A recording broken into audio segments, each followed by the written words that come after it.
Evening everyone, good evening good evening good evening. क्या हाल है दोस्तों? Welcome welcome welcome to the class. Monday हो गया मेरे प्यारे बच्चे। 3 दिन मुझे इतना भारी लगता है कि 3 दिन तक क्लास नहीं होती मेरी, तो मुझे तुम्हारी याद आती फिर बहुत भयंकर जोर से। ऐसा मन करता है कि क्या कर दूं, एक्स्ट्रा क्लास लगा दूं, इनकी संडे को पढ़ा दूं, इनको क्या कर दूं। तो welcome to the class. How is it going guys? आज हमारे पास चैप्टर फेडरलिज्म, सिविक्स का अगला चैप्टर फेडरलिज्म। पावर शेयरिंग के बाद में अब चैप्टर 2 जो है, जैसे इकोनॉमिक्स का करने के बाद में अपन आ गए हैं आप किस पे, इकोनॉमिक्स का चैप्टर कंप्लीट करने के बाद में अपन आ गए हैं अब सिविक्स पे। और कल जैसे ज्योग्राफी वीकली टाइम टेबल मिल गया होगा, कल ज्योग्राफी, परसों हिस्ट्री, फिर उसके बाद डाउट सॉल्विंग, क्योंकि 4 चैप्टर हो जाएंगे अपने, तो हर 4 चैप्टर के बाद में अपन डाउट सॉल्विंग करते चलेंगे। और एक और इंपॉर्टेंट चीज, वो क्या है? एक और इंपॉर्टेंट चीज जो है वो ध्यान रखना। वो एक और इंपॉर्टेंट चीज क्या है कि आज 15 तारीख है और 15 तारीख तक के हिसाब से आपको सैंपल, वो जो कंबाइंड सैंपल पेपर जो हमारा ब्रह्मास्त्र में है ना, तो ब्रह्मास्त्र का कंबाइंड सैंपल पेपर जो है, ब्रह्मास्त्र का एक कंबाइंड सैंपल पेपर आपके पास आ चुका है। ठीक है, तो वो ब्रह्मास्त्र के कंबाइंड सैंपल पेपर को सॉल्व कर लेना आज। ठीक, जिन लोगों के पास ब्रह्मास्त्र नहीं पहुंचा तो अपन ने इसीलिए पीडीएफ भी दे दिया है, बाकी आएगा ब्रह्मास्त्र, गया कहीं नहीं है, वो तुम्हारे घर तक आएगा। तो ये कुछ कुछ चीजें हैं जो आपको करना थी, ध्यान रहेगा। अब बता दो जरा फटाफट से, तैयार हो आज के चैप्टर के लिए? क्यों दोस्तों, बताओ। अबे रीलें चल रही हैं। क्या हो रहा है? चलो भाई, ऑडिबल विजिबल है हम?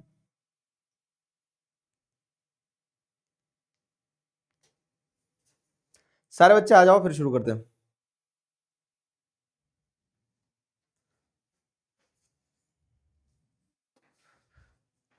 ठीक है, चलो। हाँ जी दोस्तों, आ गया। कौन सा एक्स्ट्रा चैप्टर है जो अभी तक पढ़ाया नहीं, बताओ जरा मुझे। सारे चैप्टर जो जो होते जा रहे हैं उस हिसाब से अपन ने डिजाइन किया है उसको। किस चैप्टर की बात कर रहे हो आप? जो जो चैप्टर करवाए, जैसे अपन ने 6 चैप्टर करवाए, आज 6वां चैप्टर हो रहा है। ठीक है, तो वो 6 ही चैप्टर तक के करना है आपको बस। तो फिक्स्ड है ना, जितना अभी तक करवाया है, जिस हिसाब से करवाया है उतना ही आपको करना है, तो बस। ठीक है, चलो शुरू करें तो शुरू किया जाए आज का कार्यक्रम। तो फेडरलिज्म चैप्टर, फेडरलिज्म की एक झलक जो है ना, वो फेडरलिज्म की एक झलक आप पढ़ चुके थे कहां पे? तो अगर आपको ध्यान हो तो फेडरलिज्म की एक झलक आप पढ़ चुके थे पावर शेयरिंग वाले चैप्टर में। When power is shared among different levels of government, state government, union government, मतलब जो सेंट्रल गवर्नमेंट होती है, स्टेट गवर्नमेंट होती है, लोकल गवर्नमेंट होती है, तो वो एक झलक आप पढ़ चुके हो, ध्यान है ना? तो उसी चीज पे आप एक चैप्टर बना दिया पूरा का पूरा।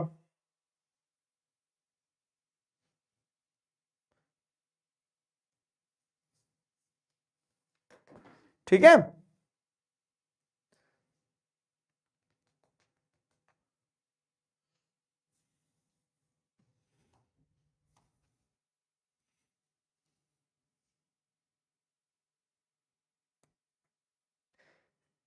इलेक्ट्रिसिटी चैप्टर नहीं कराया। हाँ, मतलब जैसे एक आधा चैप्टर वो सब लाइन में ही है। कभी कभी क्या हो जाता है ना, एक आधी क्लास आगे पीछे हो जाती है, जैसे तुम्हारी शायद एक साइंस की क्लास हट गई थी, तो वो तुम अगर एक आधी क्लास आगे पीछे हो रही तो मतलब 16 को कर लेना, क्योंकि उसके सोल्यूशन वगैरह मैं तो जैसे 2-4 दिन बाद ही दूंगा तुम्हें। सोल्यूशन हम 2-4 दिन बाद डिस्कस करेंगे, तो एक आध 2 दिन आगे पीछे कर लिया करो, उसमें कोई दिक्कत नहीं है। बाकी मेनली वो बने डिजाइन ऐसा ही किया उसको कि जैसे आपका मान लो 15 तारीख तक में इतना सिलेबस हुआ, तो पहले पेपर में उतना ही आने हैं चैप्टर। ठीक है,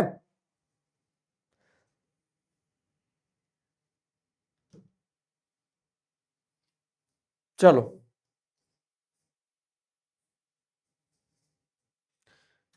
जैसे कुछ बच्चे कह रहे फॉरेस्ट एंड वाइल्ड लाइफ के भी पहले वाले उसमें क्वेश्चन है, तो फॉरेस्ट वाइल्ड लाइफ कल हो जाएगा अपना। मैं वही कह रहा हूं, एक आध दिन आगे पीछे हो सकता है। ठीक है,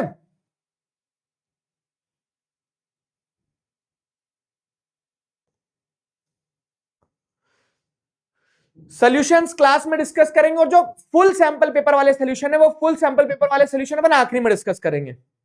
मतलब उसके तुम्हें सॉल्यूशन दिए हुए हैं, जो कंप्लीट सैंपल पेपर है एक एक चैप्टर के, उसके सॉल्यूशन दिए हुए हैं तुम्हें, और जो मिक्स्ड वाले हैं उसके सॉल्यूशन अपन क्लास में करेंगे।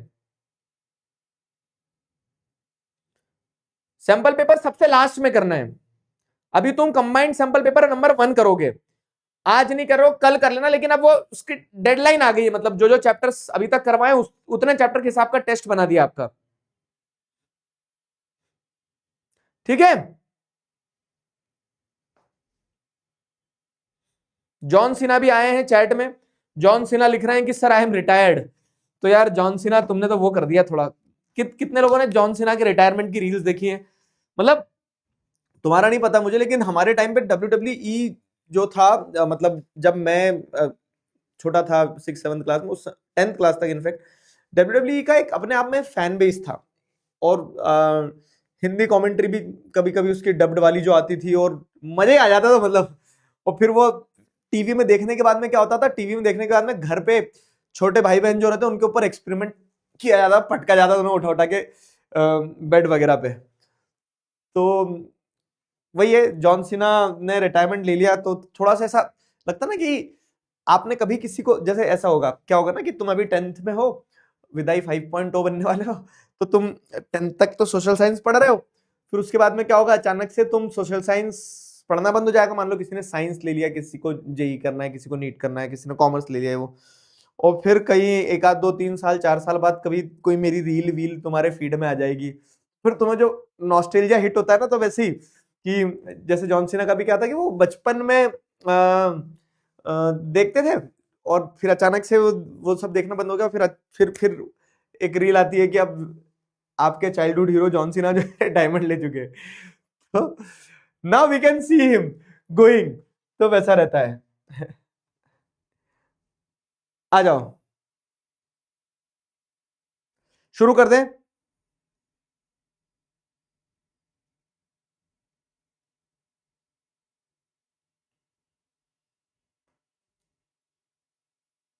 चलो, बाल कटवा लिया ना दोस्तों। मेरी मम्मी जरूर बोली थी कि क्या कटवा के आया है तू। मैंने मम्मी यार, ये मम्मी लोगों की अलग समस्या है कि बाल कटवा के आओ, तो भी उनके आते से सवाल कटवाया बाल, मतलब ऐसे सटायर वाली टोन में बोलती है ना मम्मियां, कटवा लिए बाल, कहाँ कटवाए? मतलब मम्मी क्या बताऊं अब तुम्हें, अब क्या मम्मी क्या चाहती है ना, मम्मी चाहती कि एक नंबर बाल करवा के आया, अगर जा रहा है कोई कटवाने तो इतने बारीक बारीक करवा के आया कि वो हाथ में नहीं पकड़ में आना चाहिए। मम्मी कहाँ कटवाए, दिखा ना कहाँ कटवाए। मम्मी कटे हैं, तुम्हें विश्वास नहीं हो रहा है, मानते नहीं हो आप। चलो तो फेडरलिज्म चैप्टर शुरू करते हैं, सारे बच्चे आ भी गए हैं। तो ब्रह्मास्त्र वाला क्लियर हो गया, जॉन सीना वाला क्लियर हो गया, बाल वाला क्लियर हो गया, फेडरलिज्म पे आ जाओ।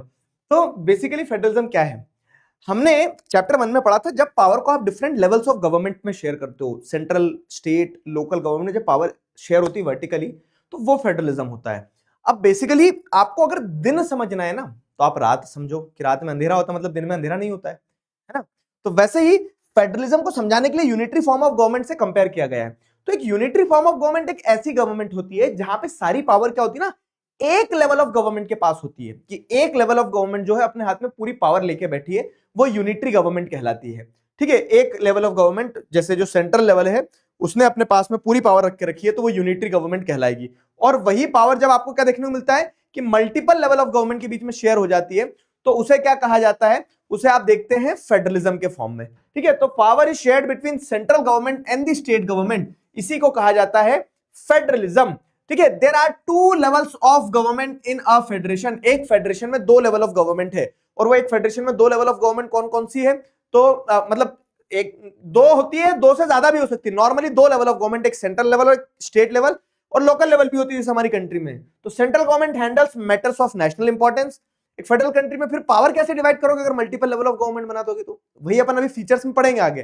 तो जो सेंट्रल गवर्नमेंट होती है वो नेशनल लेवल के मुद्दे वगैरह संभालती है, और स्टेट गवर्नमेंट जो होती है तो डे टू डे एडमिनिस्ट्रेशन की चीजें बनाती है। Both levels have independent power, और दोनों लेवल ऑफ गवर्नमेंट के अपने अपने इंडिपेंडेंट पावर्स होते हैं, वो दोनों लेवल ऑफ गवर्नमेंट अपने अपने इंडिपेंडेंट पावर्स को देखती है, संभालती है। In federalism the centre can not give orders to states, लेकिन फेडरलिज्म में आपको देखने मिल रहा है कि जो सेंट्रल गवर्नमेंट है ना, वो स्टेट गवर्नमेंट को ऑर्डर नहीं दे सकती है। मतलब सेंट्रल गवर्नमेंट का अपना रोला है और स्टेट गवर्नमेंट का अपना रोला है, ठीक है। दोनों के अपने अपने रोला, मतलब क्या है कि क्या है, ऑरा फार्मिंग होती है ना जो, तो दोनों लेवल ऑफ गवर्नमेंट का अपना अपना एरिया ऑफ जुरिस्डिक्शन है, वो अपने अपने एरिया ऑफ जुरिस्डिक्शन में दोनों लेवल ऑफ गवर्नमेंट जो है वो काम करती है। Got it. तो ये हो गया आपका फेडरलिज्म। अब इस फेडरलिज्म के बाद में अगर आप देखें तो वही मैंने बताया कि दिन समझना है तो रात समझ लो। तो हमारी कंट्री एक फेडरल कंट्री है, जी हाँ फेडरल कंट्री, क्योंकि हमारी कंट्री में आपको देखने को मिलता है क्या कि मल्टीपल लेवल ऑफ गवर्नमेंट है, ठीक है, मल्टीपल लेवल ऑफ गवर्नमेंट है। लेकिन in contrast to it there are countries which are not federal. तो जैसे ये मैप देखोगे ना, तो इस मैप से आपको समझ में आएगा क्या कि जो रेड रेड करा हुआ है, तो रेड वाली कंट्रीज फेडरल कंट्रीज हैं। रेड वाली कंट्रीज फेडरल कंट्रीज है, मतलब कि वहां पे फेडरलिज्म है। जैसे यूनाइटेड स्टेट्स ऑफ अमेरिका में एक यूएसए है और एक उसके स्टेट्स हैं, यूनाइटेड स्टेट्स ऑफ अमेरिका नाम ही है कि वो स्टेट्स एक साथ यूनाइट हुए तो यूएसए बना है, नहीं तो वो स्टेट्स थे, समझ गए। तो USA, Canada, Russia, India, Australia, Pakistan, ठीक है, ब्राजील, अर्जेंटीना, मैसी मैसी मैसी पूरा इंस्टाग्राम मैसी मैसी से भरा हुआ है, कुछ खोलो तो मैसी आ जाता है। तो अब जैसे देखोगे तो ये सारे कंट्रीज जो है, ये सारे कंट्रीज जो है ये फेडरल कंट्री है, और जो व्हाइट कंट्रीज है ये फेडरल कंट्रीज नहीं है। तो अब फेडरल कंट्रीज जो नहीं है उन्हें यूनिटरी सिस्टम कहा जाता है, जहां पे states are subordinate to the centre. तो सेंटर जो है बोलता है कि चल इधर सरक, मैं ज्यादा डोमिनेटिंग हूं। सेंटर जो है तो ज्यादा डोमिनेटिंग रहेगा, सेंटर के पास ज्यादा पावर रहेगी, सेंट्रल गवर्नमेंट जो रहेगी वो ज्यादा पावरफुल रहेगी। एक एग्जांपल तो चलो आपने बेल्जियम में पढ़ा था, श्रीलंका में पढ़ा था, दो कंट्रीज पढ़ी थी पावर शेयरिंग की। तो आपको क्या लगता है दोनों कंट्रीज में से कौन सी कंट्री जो है, तो दोनों कंट्रीज में से कौन सी कंट्री जो है वो फेडरल कंट्री है? दो जरा फटाफट बताओ बताओ बताओ।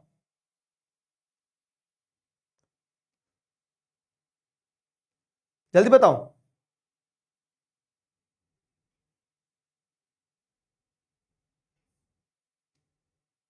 श्रीलंका। श्रीलंका फेडरल कंट्री नहीं था, श्रीलंका में क्या था, यूनिटरी सिस्टम था। क्यों? क्योंकि आपको पता होगा जैसे उन्होंने अपने जो स्टेट्स को ऑटोनॉमी मांगी तो स्टेट्स को नहीं दिया, जो सिन्हालास की गवर्नमेंट थी उसने डोमिनेट करने की कोशिश करी। तो the central government can pass orders to the state or the local government and central government tries to dominate. When power sharing is not done, then that is unitary government. Power sharing हो गई अगर levels of government में तो federal government है। तो ये federalism और ये यूनिटरी सिस्टम है। क्या दोनों सिस्टम क्लियर है? बताओ चैट में बताओ, यस और नो। अबे मैं पूछ रहा हूं कि कौन सी कंट्री यूनिटरी कंट्री कहलाएगी? बेल्जियम में तो पावर शेयर हुई थी ना, ध्यान करो कि सेंट्रल पे अपनी गवर्नमेंट होगी, स्टेट पे अपनी गवर्नमेंट होगी, स्टेट गवर्नमेंट जो होगी that state government will not be subordinate to the central government. Belgium के केस में तो ये देखा था अपन ने। मैं पूछ रहा हूं कौन सी यूनिटरी गवर्नमेंट थी? तो श्रीलंका में थी। अबे यूनिटरी श्रीलंका में थी और फेडरल फेडरल बोल रहा हूं, बेल्जियम तो फेडरल थी, ठीक है, क्लियर हो गया? चैतन्य शर्मा क्या दिक्कत जा रही बाबू?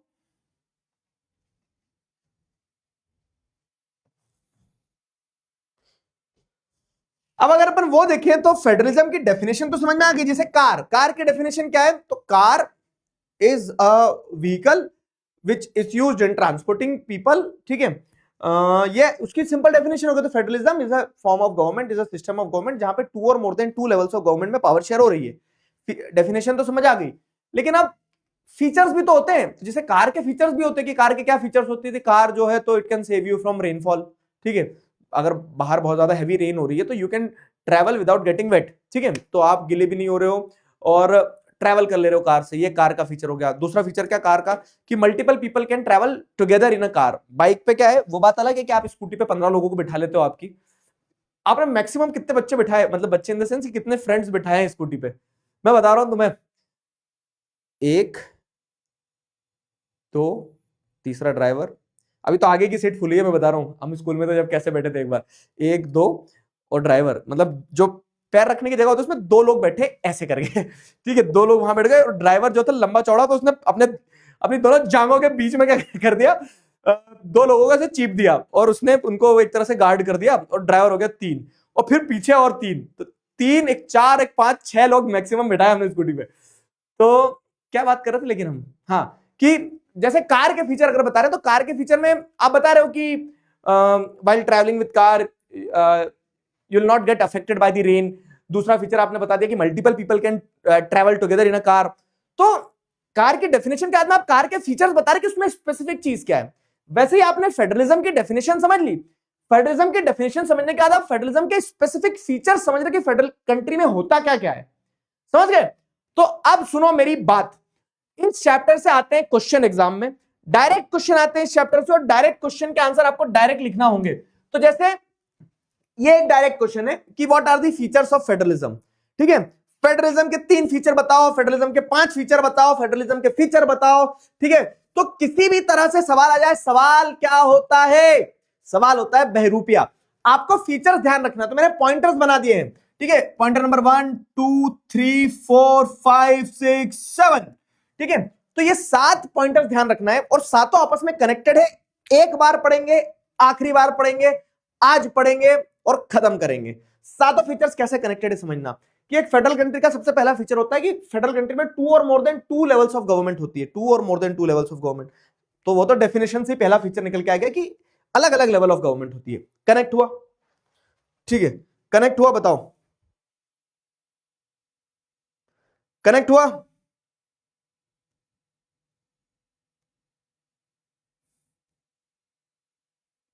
है ना. ब्रह्मास्त्र की पीडीएफ देखो कहां मिलेगी मैं बताता हूं तुम्हें. माय कोर्सेज में जाना. माय कोर्सेज में जाना. माय कोर्सेज में जाने के बाद में जैसे 10th का कोर्स जो है तुम्हारा, देखो मैं इतने सारे कोर्सेज में एनरोल करके बैठा हूं, इतना पढ़ता हूं. 10th का कोर्स खोलोगे तुम्हारा, माय कोर्स में जाने का कोर्स खोलोगे तो यही ऊपर दिख रहा है ब्रह्मास्त्र. ये ब्रह्मास्त्र दिखा और ये ब्रह्मास्त्र के अंदर ये ब्रह्मास्त्र टेस्ट नंबर 1. ठीक है. ये ब्रह्मास्त्र का test number 1, combined test number 1 ही आ गया. Got it. चलो चलो चलो. तो पहला फीचर तो 2 और more than 2 levels of government होता है. दूसरा फीचर क्या है कि each tier has its own jurisdiction. अब आपने अलग टियर मतलब लेवल. ठीक है. वही पर्यायवाची है. Different tiers of the government मतलब different levels of the government. तो आपने लेवल बता दिया, एक लेवल, दूसरा लेवल ये. अब अलग अलग लेवल ऑफ गवर्नमेंट जो है, तो अलग अलग लेवल ऑफ गवर्नमेंट में आपको क्या देखने को मिलता है कि each tier has its own jurisdiction. कैसी jurisdiction? Each tier has its own jurisdiction. तो जो सेंट्रल गवर्नमेंट होगा उसका अपना एरिया होगा जिसपे वो कानून बनाएगा. स्टेट गवर्नमेंट का अपना एक क्षेत्र होगा जिसपे वो अपने लॉज बनाएगा. जैसे आप देखोगे कि मध्य प्रदेश की जो स्टेट गवर्नमेंट है, ऐसा नहीं कि मध्य प्रदेश की स्टेट गवर्नमेंट जाके तमिलनाडु में लॉ बना रही है. मध्य प्रदेश की स्टेट गवर्नमेंट के लॉज, रूल्स, रेगुलेशन कहां तक अप्लाई होंगे? मध्य प्रदेश तक अप्लाई होंगे. समझ गए. मध्य प्रदेश की स्टेट गवर्नमेंट के लॉज, रूल्स, रेगुलेशन सब मध्य प्रदेश तक अप्लाई होंगे. तो each tier of government has its own area of jurisdiction. हर लेवल ऑफ गवर्नमेंट का, हर टियर ऑफ गवर्नमेंट का अपना अपना एक क्षेत्र रहेगा. अपने अपने क्षेत्र में वो काम करेंगे. ये दूसरा पॉइंट समझ में आया.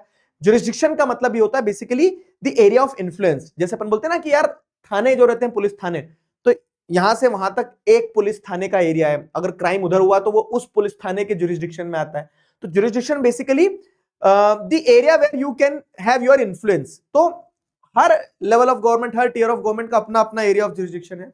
स्टेट गवर्नमेंट का अपना है, सेंट्रल गवर्नमेंट का अपना है. सेंट्रल गवर्नमेंट अपने मैटर्स पे लॉ बनाएगी, स्टेट गवर्नमेंट अपने मैटर्स पे लॉ बनाएगी. उनको पावर डिस्ट्रीब्यूट कर दी एक तरह से. ठीक है. अब फिर क्या है, सेंट्रल गवर्नमेंट अगर थोड़ी पावरफुल है तो वो स्टेट गवर्नमेंट को ऐसा बोल देगी चलो हटो, तो डरा देगी, धमका देगी स्टेट गवर्नमेंट को. तो सेंट्रल गवर्नमेंट. तो तीसरा पॉइंट भी उसी से जुड़ा हुआ है कि अब ये जो आपने पावर डिफाइन करी है, जो जुरिस्डिक्शन बताई है, तो all the levels of government जो है तो उनकी जुरिस्डिक्शन जो है, jurisdiction is constitutionally guaranteed.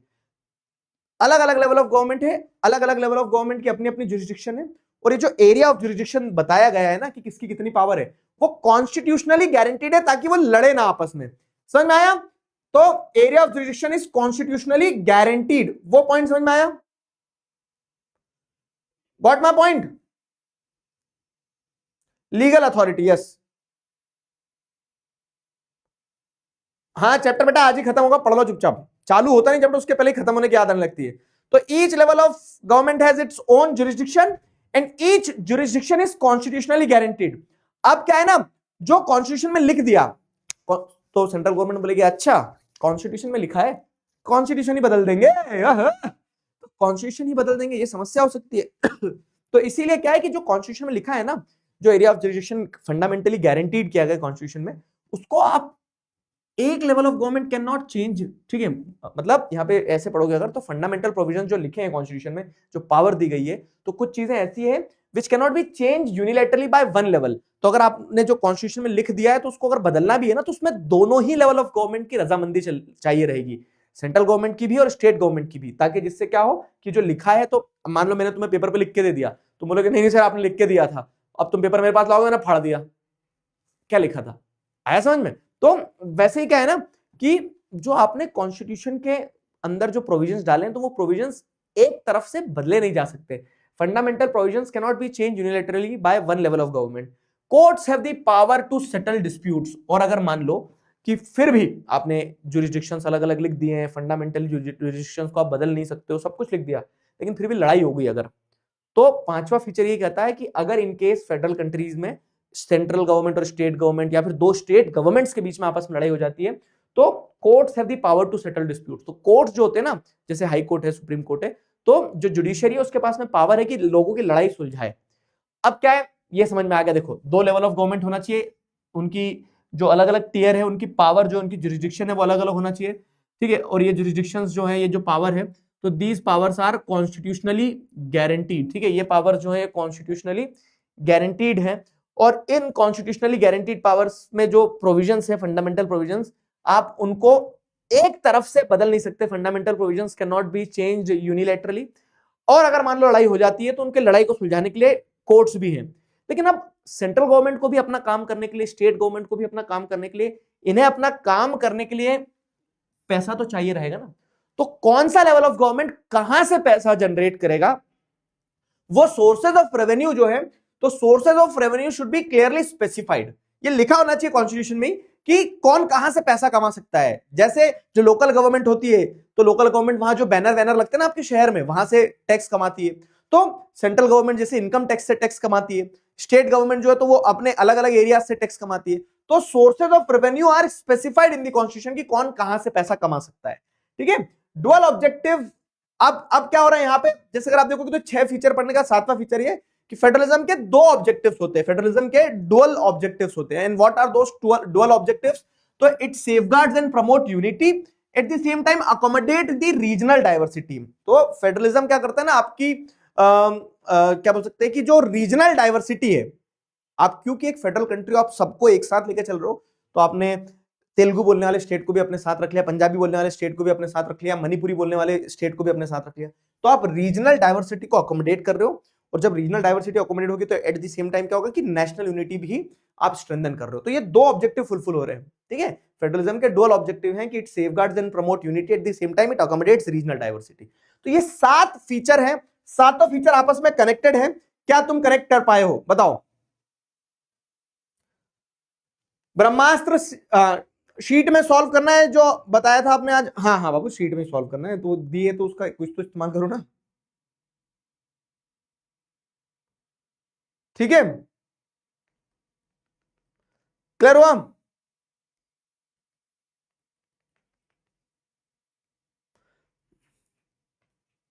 Clear हो गया? आया समझ में? सारे पॉइंट्स आपस में कनेक्टेड है। 7th वाला एक बार फिर से, यस मैं बता रहा हूं 7th वाला फिर से। तो 7th वाले में बताएगा कि फेडरलिज्म से 2 चीजें हो रही है, एक तीर से 2 निशाने लगते हैं ना। कैसे? कि आप सेफगार्ड और प्रमोट कर रहे हो यूनिटी ऑफ द कंट्री, क्या आपने कंट्री को यूनाइटेड कर लिया फेडरलिज्म की मदद से, ठीक है। You are safeguarding and promoting the unity of country with the help of federalism की। अलग अलग लोग हैं लेकिन सबको पावर दे दिया तो सब एक साथ रहेंगे। और जब आप सबको पावर दे रहे हो तो जो रीजनल डाइवर्सिटी है ना, अलग अलग क्षेत्र में अलग अलग लोग हैं, अलग अलग भाषा है, अलग अलग कल्चर है, उन सबको भी आप एक साथ ले आए हो। तो ये फेडरलिज्म का फायदा है कि रीजनल डाइवर्सिटी पे अकोमोडेट हो गई और यूनिटी को भी आपने इंश्योर कर लिया। क्लियर हुआ? तो दिस इज इट, ठीक है, दिस इज इट। ये हो गया आपका फीचर्स ऑफ फेडरलिज्म। अब फीचर्स ऑफ फेडरलिज्म के बाद में अगर देखेंगे तो 2 तरह के फेडरलिज्म होते हैं, टाइप ऑफ फेडरलिज्म की अगर बात करें तो एक होता है कमिंग टुगेदर फेडरलिज्म, एक होता है होल्डिंग टुगेदर फेडरलिज्म। सिंपल सी चीज है, जब ऐसे समझना, कमिंग टुगेदर फेडरेशन क्या होता है कि जब एक इंडिविजुअल इंडिपेंडेंट स्टेट जो है वो एक साथ आते हैं और एक लार्जर नेशन बनाते हैं, विच मतलब each state retains it's autonomy. अब जैसे मैं आपको एक एग्जांपल देता हूं, कंट्री वेंट्री सब भूल जाओ 2 मिनट के लिए। एक कंट्री था जिसका नाम था शोभित निर्वाण, ठीक है। एक कंट्री थी जिसका नाम था प्रशांत किराड़, और एक कंट्री थी जिसका नाम था दिगराज सिंह राजपूत। तो अब क्या होता है ना कि ये इंडिपेंडेंट एंटिटीज थी, और ये इंडिपेंडेंट एंटिटी साथ आई, तो साथ आने के बाद में इन्होंने क्या बना लिया, साथ आने के बाद इन्होंने बना लिया एक नेक्स्ट टॉपर्स। ठीक है, तो अब क्या है कि नेक्स्ट टॉपर्स एक कमिंग टुगेदर फेडरेशन का एग्जांपल है। मतलब independent states are joining to form a larger nation so that it can impact on a larger level. ठीक है, तो वो क्या है ना, वो कमिंग टुगेदर फेडरेशन का एक एग्जांपल है। Fine, each state retains autonomy. और ऐसा नहीं है कि शोभित निर्वाण की अपनी कोई आइडेंटिटी नहीं है, प्रशांत किराड़ की अपनी कोई आइडेंटिटी नहीं है, दिगराज सिंह राजपूत की अपनी कोई आइडेंटिटी नहीं, तो इनकी भी अपनी अपनी आइडेंटिटी है। जैसे यूनाइटेड स्टेट्स ऑफ अमेरिका में क्या है कि स्टेट्स की एक अलग सिटीजनशिप होती है और कंट्री तो है ही यूनाइटेड स्टेट्स ऑफ अमेरिका, तो इंडिविजुअल स्टेट्स की भी अपनी अपनी आइडेंटिटी है और साथ मिलकर उन्होंने एक बड़ा नेशन बनाया, वो भी एक चीज है। एग्जांपल समझ में आया? कमिंग टुगेदर फेडरेशन क्लियर हुआ। अब एक कमिंग टुगेदर फेडरेशन के बाद में अपन आते हैं holding together federation. Holding together federation, holding together में क्या होता है ना, यहां पे ऑलरेडी से एक लार्ज कंट्री है, उस लार्ज कंट्री ने क्या करके रखना है, अपनी पावर को डिवाइड करते चले गए। ठीक है, तो large country dividing it's power between smaller states.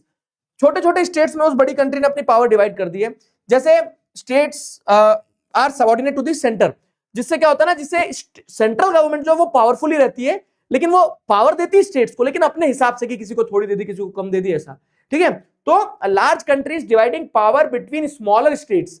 तो यहाँ पे स्टेट्स जो है they are subordinate to the central government, तो जो सेंट्रल गवर्नमेंट है उसके सबऑर्डिनेट में है स्टेट्स।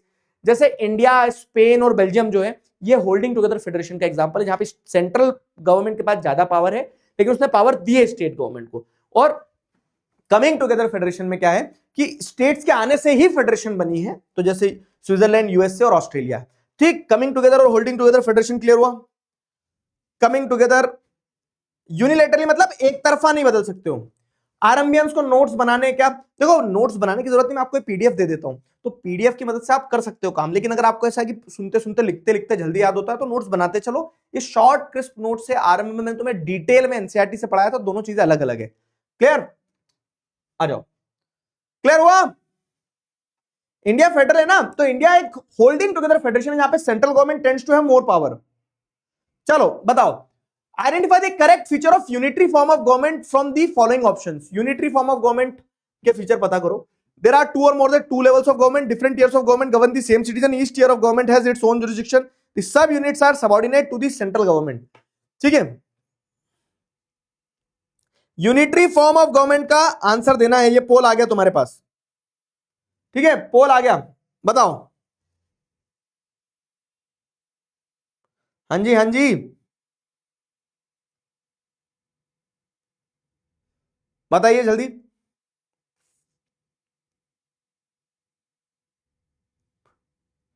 टिक टिक टिक टिक पोल चल रहा है, समझ में आया? क्लियर है ना? क्वेश्चन आपको यूनिटरी, हमने फेडरलिज्म पढ़ लिया, डेफिनेशन, फेडरलिज्म के फीचर देख लिए, और फेडरलिज्म के अपोजिट यूनिटरी होता है, यूनिटरी सिस्टम पढ़ लिया। तो अब आपको बताना है कि इसमें से कौन सा यूनिटरी गवर्नमेंट से एसोसिएटेड पॉइंट है ना। चलो बताओ, क्लियर हुआ? 3, 2, 1, time up, time up, time up. 59% बच्चों ने सही आंसर दिया। Yes, D is the right answer. The sub units are subordinate to the central government. Sub unit जो है वो सेंट्रल गवर्नमेंट के सबऑर्डिनेट है। ठीक है, ये होता है यूनिटरी फॉर्म ऑफ गवर्नमेंट। ठीक है, क्यों? क्योंकि फेडरल फॉर्म में तो सब यूनिट सबऑर्डिनेट नहीं होते ना, सब यूनिट की भी अपनी एक आइडेंटिटी होती है। क्लियर हुआ? क्लियर हुआ?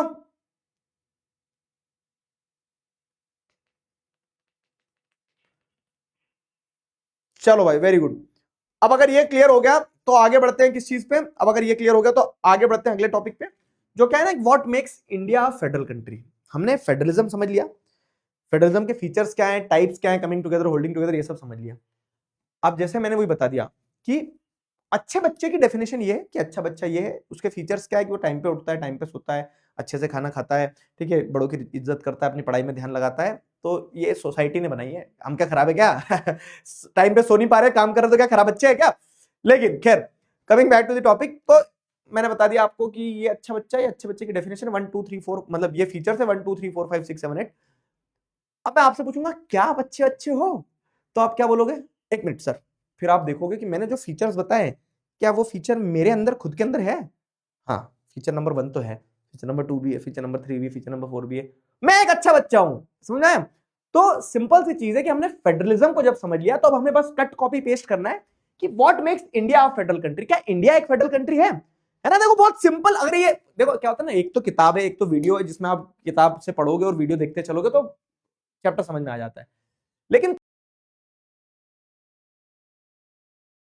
कि आपको डॉट्स कनेक्ट करना होंगे कि कैसे चैप्टर हमेशा ध्यान रहे, दिमाग पे जोर ना डालना पड़े। तो मैं तुम्हें वही बता रहा हूं, फीचर्स भी मैंने तुम्हें एक दूसरे से जोड़ के बताए। अब जो फीचर्स जिसने याद कर लिए तो उसको सिर्फ ये करना है कि अगर फेडरलिज्म के फीचर्स चाहिए तो वो फीचर्स अगर इंडिया में अप्लाई हो रहे होंगे तो इंडिया भी एक फेडरल कंट्री है। Got it? जल्दी बताओ। तो what makes India a federal country? Is India a federal country? Is India a federal country? तो हम क्या करेंगे, फेडरलिज्म के फीचर्स इंडिया के कंटेक्स्ट में देखेंगे। समझे? समझे कि नहीं समझे? आप एक गंदे बच्चे हो सर। किधर के बंदूक देना? कौन बोला? चिकारा भाई के सामने आवाज किसने उठाई? निकल के सामने आओ इधर। अच्छा और गंदा बोलने के लिए बच्चे ही मत बचने दो। काओ काओ काओ। Got it?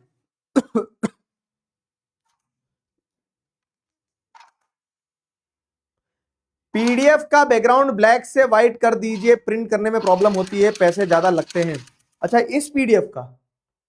अरे यार फिर वो व्हाइट कर दूंगा तो तुम्हें क्लास में नहीं दिखेगा। दोनों तरफ समस्या है, व्हाइट बैकग्राउंड पे क्लास में नहीं दिखता है।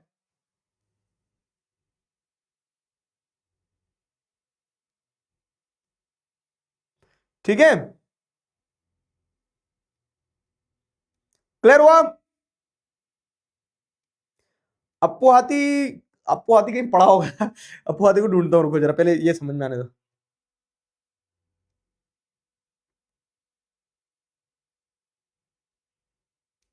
अप्पू हाथी से मिलाऊंगा, पहले इधर ध्यान दो। तो अब हमें वही देखना है कि जैसे पहला फीचर क्या था, टू और more than 2 tiers of government होना चाहिए। तो हम देखते हैं what makes India federal country. तो इंडिया में आप देखेंगे, इंडिया में है ना यूनियन गवर्नमेंट, स्टेट गवर्नमेंट और third tier of the government panchayat और म्युनिसिपैलिटीज है।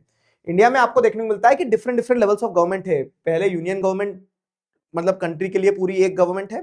जैसे हम देखेंगे तो हमारे कॉन्स्टिट्यूशन में ओरिजिनली यूनियन गवर्नमेंट और स्टेट गवर्नमेंट तो थी ही, और 1991 के बाद हमने third tier of government panchayat और म्युनिसिपैलिटीज को भी ऐड करा हमने। Feature 1 check done.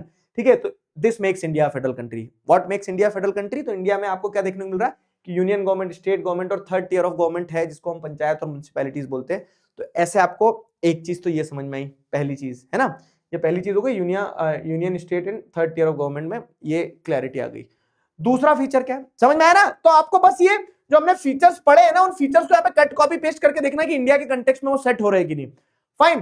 तो union state and third tier of government की अगर हम बात करें तो आपको देखने को मिल रहा है कि पंचायत और म्युनिसिपैलिटीज जो है, तो पंचायत और म्युनिसिपैलिटीज जो है वो थर्ड टियर ऑफ गवर्नमेंट है। बाकी एक 1 tier of government, second tier of government, third tier of government. तो ऐसे हमारे पास ऑलरेडी 3 लेवल ऑफ गवर्नमेंट है। तो this makes India federal country.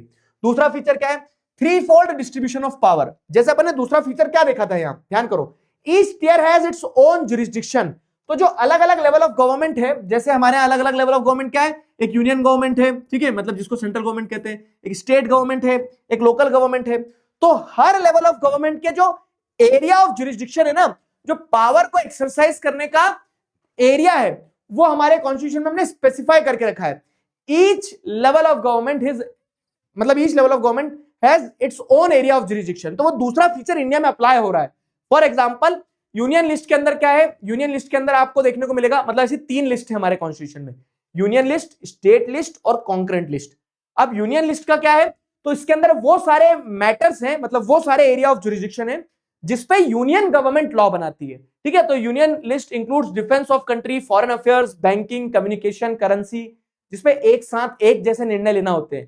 ठीक है, तो the union government alone can make laws on these subjects. तो एरिया ऑफ जुरिस्डिक्शन स्पेसिफाई कर दिया। और जो तीसरा फीचर था वो भी अप्लाई हो रहा कि ये area of jurisdiction are constitutionally guaranteed. तो कॉन्स्टिट्यूशन के अंदर लिस्ट है ये, union list, state list, concurrent list. ठीक है, स्टेट लिस्ट में क्या आएगा, वो मैटर्स जो डे टू डे एडमिनिस्ट्रेशन से जुड़े हुए हैं, जिसमें स्टेट गवर्नमेंट लॉ बनाती है, जैसे police, trade, commerce, agriculture, irrigation. Fine. तो the state government alone can make laws on these subjects. तो स्टेट लिस्ट में आपने क्या कर दिया, स्टेट की पावर स्पेसिफाई कर दी। फिर एक लिस्ट आती है कॉन्करेंट लिस्ट, इसमें कौन लॉ बनाता है बताओ? एक लिस्ट आती है कॉन्करेंट लिस्ट, इसमें कौन लॉ बनाएगा? तो कॉन्करेंट लिस्ट में लॉ, ये मत लिख देना लोकल गवर्नमेंट बनाएगी। कॉन्करेंट लिस्ट में वो मैटर्स आते हैं जैसे education, forest, trade union, marriage, adoption and succession. यहाँ पे दोनों लेवल ऑफ गवर्नमेंट लॉ बना सकते हैं, सेंट्रल गवर्नमेंट भी लॉ बना सकती है और स्टेट गवर्नमेंट भी लॉ बना सकती है। और दोनों के लॉ अगर अलग अलग हैं तो फिर सेंट्रल गवर्नमेंट की चलेगी। क्यों? क्योंकि इंडिया एक होल्डिंग टुगेदर फेडरेशन है, बताया था ना, सेंटर थोड़ा ज्यादा पावरफुल रहता है इंडिया में। तो both can make laws on these subjects. In conflict of laws made by the union government will prevail. मैं समझाते चल रहा हूं, मैंने तुम्हें बहुत क्रिस्प में हर चीज लिख के दे दी है ताकि जब तुम रिवाइज करो तो फटाक से 5 मिनट में चैप्टर रिवाइज कर लो, समझे? चैप्टर रिवीजन फटाक से 5 मिनट में हो जाए। अब ये 3 लिस्ट के अलावा एक और लिस्ट है जिसे रेसिडरी सब्जेक्ट्स की लिस्ट कहा जाता है। तो रेसिडरी सब्जेक्ट्स की लिस्ट क्यों दी? देखो क्या हुआ ना, जब कॉन्स्टिट्यूशन बन रहा था तब यूनियन लिस्ट में इंपॉर्टेंट मुद्दे डाल दिए जो यूनियन गवर्नमेंट से जुड़े हुए, स्टेट लिस्ट में स्टेट से जुड़े मुद्दे डाल दिए, कॉन्करेंट लिस्ट में मुद्दे डाल दिए जिन पे कॉमन मैटर्स होते हैं। लेकिन कुछ मुद्दे ऐसे थे जो उस समय डाल ही नहीं सकते थे आप।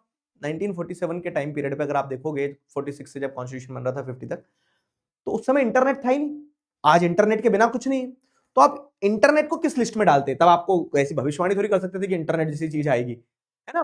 तो वो सारे मैटर्स जैसे एआई तो पहले कुछ था ही नहीं, आज एआई है सब कुछ, मैं रियल हूं, एआई नहीं हूं। तो वो सारे मैटर्स जिन पे यूनियन गवर्नमेंट लॉ बनाती है, वो यूनियन गवर्नमेंट वाले मैटर्स जो हैं वो उस पे उन पे लॉस कौन बनाएगा? तो सॉरी यार, वो सारे मैटर्स जो कॉन्स्टिट्यूशन के बनने के बाद आए उन्हें आप रेसिडरी सब्जेक्ट्स कहेंगे, उन्हें आप रेसिडरी मैटर्स कहेंगे। तो union government has the power to legislate on these. तो यूनियन गवर्नमेंट इन पे लॉज बनाती है, यूनियन गवर्नमेंट के पास पावर होती है इन पे लॉज बनाने का। इन्हें रेसिडरी सब्जेक्ट्स, रेसिडरी लिस्ट कहा जाता है। क्लियर हुआ? तो ये आपके क्या होगा, ये आपके 3-fold distribution of legislative power, मतलब वो जो सेकंड और थर्ड फीचर है ना कि each level of government, each tier of government should have its own area of jurisdiction, है its own area of jurisdiction, ठीक है। और इनके अपने एरिया ऑफ जुरिसडिक्शन के साथ में आपको क्या देखने को मिलता है कि वो होता है, इनके अपने एरिया ऑफ जुरिसडिक्शन है और इनमें आपको देखने को मिलेगा कि कॉन्स्टिट्यूशनली गारंटीड है ये, ठीक है। ईच लेवल ऑफ जो गवर्नमेंट है वो उनकी पावर जो है कॉन्स्टिट्यूशनली गारंटीड है। Got it? बताओ, क्लियर हुआ?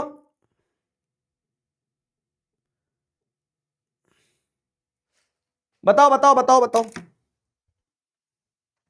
पानी पी लेते हैं चलो इस बात पे। दूसरा फीचर क्लियर हो गया? तो yes, this makes India federal country. अब क्या और? तो वही फीचर्स रिकॉल करो। Fundamental provisions can not be change unilaterally, मतलब कोई एक लेवल ऑफ गवर्नमेंट जो है तो वो कॉन्स्टिट्यूशन बदल नहीं सकती है, दोनों लेवल ऑफ गवर्नमेंट का कंसेंट चाहिए रहेगा। तो वही चीज यहां पे भी आ रही है, आपको फीचर में देखने को मिलेगी अभी।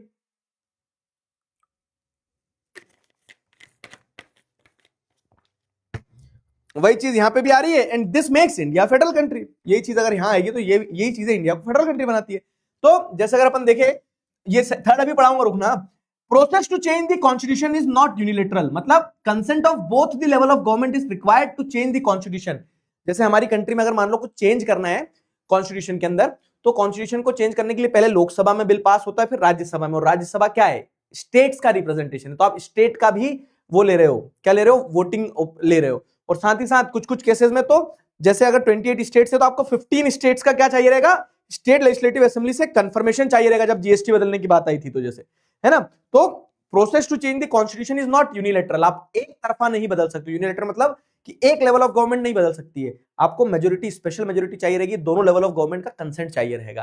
तो अगेन जो वहां फीचर था कि fundamental provisions in the constitution can not be change unilaterally, है ना, ये तो फंडामेंटल प्रोविजंस जो है वो यूनिलैटरली नहीं बदले जा सकते बाय वन लेवल, तो वो आपको यहां होते दिख रहा है। तो this makes India federal country, this makes India federal country. State and central government have power to impose taxes. Central government और स्टेट गवर्नमेंट जो होती है, इनके पास में पावर टू इंपोज टैक्सेस है। मतलब क्या है? थर्ड फीचर भी बताऊंगा।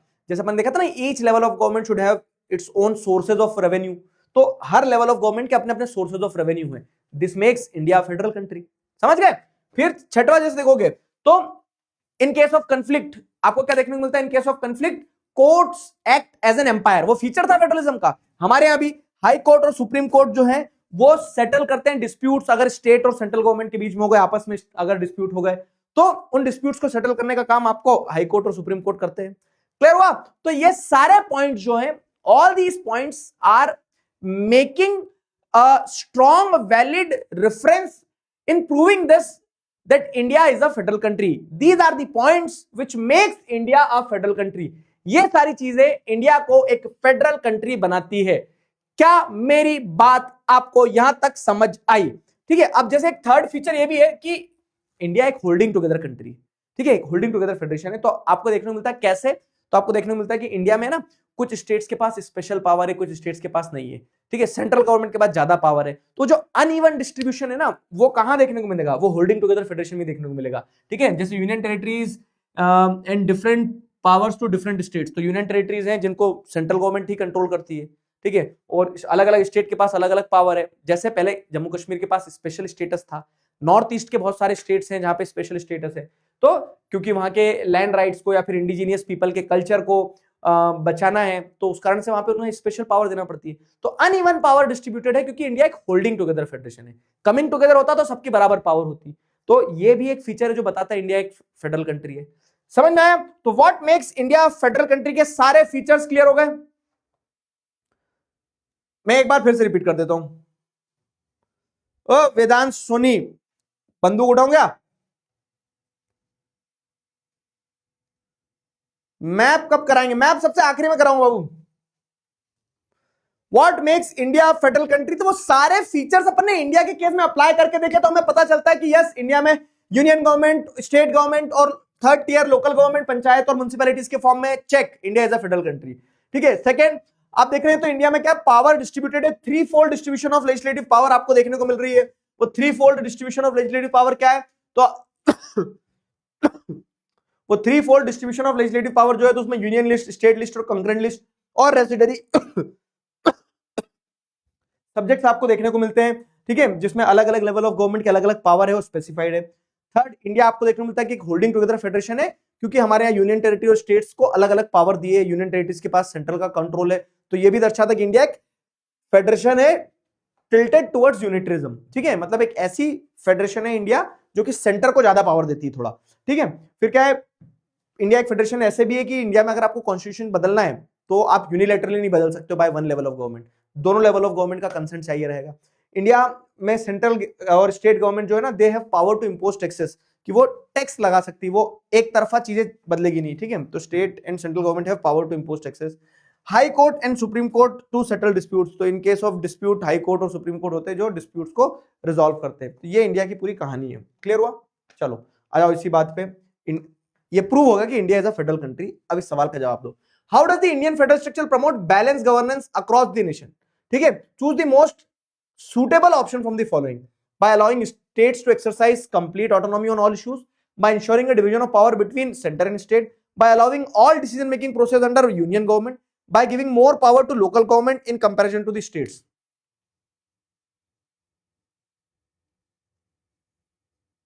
बताओ, बहुत अच्छा क्वेश्चन है इस, और ये 2025 में आया, इसी साल आया ये क्वेश्चन। बैलेंस कैसे बनाती है इंडिया?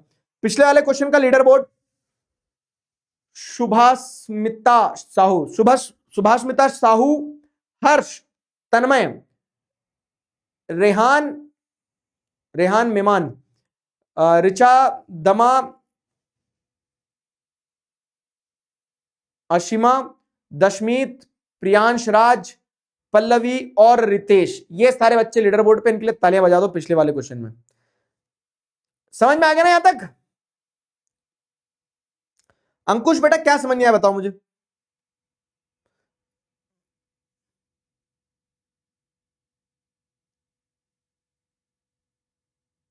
ना? तो what makes India federal country अपन ने पढ़ लिया। अब अपन देखेंगे, देखो दो चीजें, कि इंडिया एक फेडरल कंट्री है, मतलब कि इंडिया एक फेडरल कंट्री है, ये तो प्रूव हो गया, लेकिन इंडिया में फेडरलिज्म को प्रैक्टिस कैसे किया जाता है। जैसे इसका एक एग्जांपल देता हूं कि आपके घर में कार है, तो कार होना एक अलग चीज है, लेकिन आपको कार चलाते आती है नहीं आती, ये अलग चीज है। तो इंडिया एक फेडरल कंट्री है, ये एक अलग चीज है, लेकिन इंडिया में फेडरलिज्म को सही तरीके से प्रैक्टिस किया जाता है या नहीं किया जाता, वो एक अलग चीज है। जैसे चाइना अपने आप को डेमोक्रेटिक बोलता है ना, 9th में पढ़ा है आपने, लेकिन चाइना में डेमोक्रेसी जिस तरह से प्रैक्टिस की जाती है, तो क्या वो चाइना को एक डेमोक्रेटिक कंट्री बनाता है? समझ गया ना पॉइंट? तो दिस इज दी कैच, ये कैच है यहां पे। तो इस कैच को आपको क्या करना है, रिजॉल्व करना है, समझना है, सॉल्व करना है। तो how federalism is practised in India वो एक अलग टॉपिक है, what makes India federal country वो एक अलग टॉपिक है। तो इंडिया एक फेडरल कंट्री है तो वो फीचर अप्लाई हो रहे देख लिया, लेकिन उन फीचर्स को हम रियल लाइफ में ऑन ग्राउंड प्रैक्टिस कैसे करते हैं, ये चीज ये तय करेगी कि इंडिया एक फेडरल कंट्री है या नहीं है। मतलब इंडिया फेडरलिज्म को प्रैक्टिस कैसे कर रहा है, ये तय करेगी, है ना। तो अगला टॉपिक आपका यही है कि how is federalism practice in India.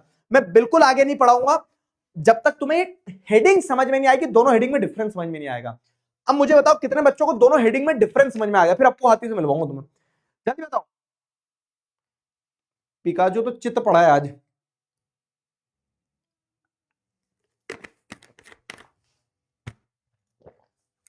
एक और चीज दिखाऊं, लिपस्टिक वाली बंदूक देखी तुमने? लिपस्टिक, लिपस्टिक वाली बंदूक, लिपस्टिक वाली बंदूक दिखा दो। हाँ जी, हेडिंग कितने बच्चों को समझ में आई है? देखो इस बंदूक में ऊपर की तरफ तुम्हें लिपस्टिक की गोली देखने को मिल रही है। बताओ इसमें गोली चलती हुई है, चला के देखो, है ना, खतरनाक।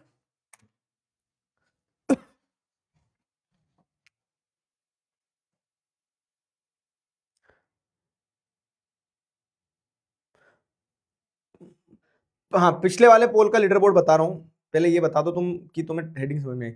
वाह वाह वाह, पिछले वाले लीडर बोर्ड पर फर्स्ट पोजीशन पे दिशा जी, सेकंड पोजीशन पे Bhavya Pareek, Gauri Bijalwan, all India rank, तेरा घर, क्या है ये, इस लीडर बोर्ड में क्या हो गया भाई? ठीक है, भैयू जी, सर मैं अनु, दीक्षा अग्रवाल, आशिमा और दीक्षा सिंह। वाह यार, इस लीडर बोर्ड पे, सेकंड वाले लीडर बोर्ड पे क्या हुआ, इतने सारे बच्चे? बी था उसका राइट आंसर, वेरी गुड। तो पिछले वाले क्वेश्चन का राइट आंसर बी था, ठीक है, by ensuring a division of power between centre and state, ये सही था। अब मुझे ये बता दो तुम जरा, हेडिंग समझ में आई कि नहीं? और ज्यादा मस्ती मत करो। मार मार के ना चमगादड़ बना दूंगा। नहीं आया, चलो एक बार फिर से समझा रहा हूं, ठीक है। कैमरे में मारो, अब कैमरा फोड़ दूं मैं, कैमरे में गोली चला दूं उसमें, है ना, दुष्ट बच्चे।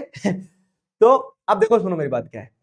पहले वाले पॉइंट में हम ये देख रहे थे बस, what makes India a federal country, कि इंडिया को फेडरल कंट्री क्या चीज बनाती है, इंडिया एक फेडरल कंट्री है भी कि नहीं है, ये चेक कर रहे थे अपन। अब हमने दूसरे पॉइंट में देखना है कि इंडिया फेडरल कंट्री तो है, पक्की बात है। मतलब जैसे वही कि पहले तो अपन ये चेक कर रहे थे तुम्हारे घर कार है कि भी नहीं है, तो कार है वो तो देख लिया अपन ने, लेकिन क्या तुम्हें कार चलाते आती नहीं आती, वो अब अपन दूसरे पॉइंट में देख रहे हैं। तो इंडिया फेडरल कंट्री है कि भी नहीं है? है, फेडरल कंट्री है इंडिया। लेकिन इंडिया में फेडरलिज्म को प्रैक्टिस कैसे किया जाता है, मतलब एक चीज पेपर पे होना और दूसरी चीज हकीकत में होना, अलग अलग चीजें होती है। तो how is federalism practised in India, तो प्रैक्टिस इन इंडिया मतलब कि फेडरलिज्म को कैसे प्रैक्टिस किया जाता है इंडिया में, दैट इज द पॉइंट। तो how is federalism practised in India, वो चीज अपन यहां पे समझने वाले कि how is federalism practised in India. तो वो वाले टॉपिक को समझना है अपने को।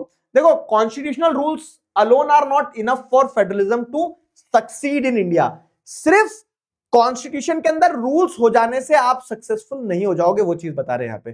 कॉन्स्टिट्यूशन के अंदर फेडरलिज्म लिख देने से आप फेडरलिज्म, आप एक फेडरल कंट्री नहीं कहला जाओगे, ठीक है। तो constitutional rules alone are not enough for federalism to succeed in India, ठीक है। सिर्फ अकेले कॉन्स्टिट्यूशनल रूल्स होना इज नॉट सफिशिएंट, ठीक, अकेले कॉन्स्टिट्यूशनल प्रोविजंस होना इज नॉट सफिशिएंट।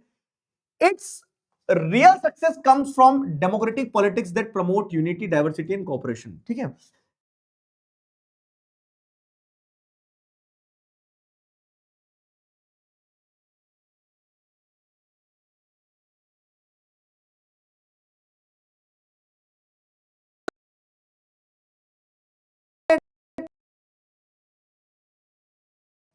एक डेमोक्रेटिक कंट्री सक्सेसफुल होगी या नहीं होगी, एक डेमोक्रेटिक कंट्री फेडरलिज्म को प्रैक्टिस कर रही होगी कि नहीं। लिंग्विस्टिक स्टेट्स का पॉइंट्स मैं समझा देता हूं सबसे पहले सिंपल भाषा में, कि लिंग्विस्टिक स्टेट मतलब कि हमने लैंग्वेज के बेसिस पे स्टेट बनाया, तमिलनाडु बना दिया, आंध्रा, मतलब जैसे अगर आप देखोगे तो कर्नाटका में कन्नड़ा बोली जाती है तो कर्नाटका बना है, ठीक, केरला में मलयालम है तो केरला बना हुआ है, तो हमने लैंग्वेज के आधार पर, गुजरात में गुजराती बोली जाती है, महाराष्ट्र में मराठी बोली जाती है, तो हमने भाषा के आधार पर राज्य बनाते चले गए। ठीक है, हमने भाषा के आधार पर राज्य बनाते चले गए। तो ये है on the basis of language. आपको क्या देखने को मिल रहा है कि on the basis of language आपने लिंग्विस्टिक स्टेट्स बना दिए। क्लियर हुआ?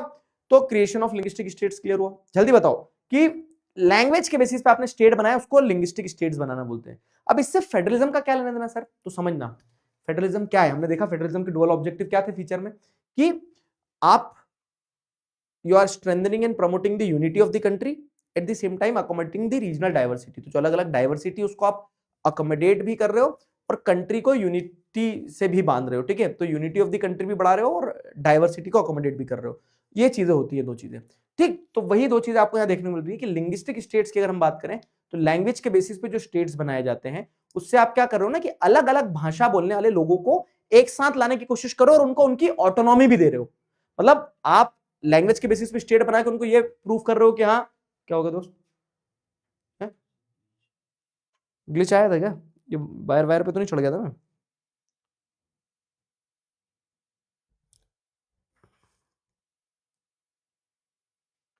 ठीक है, लैग आया था क्या बीच में?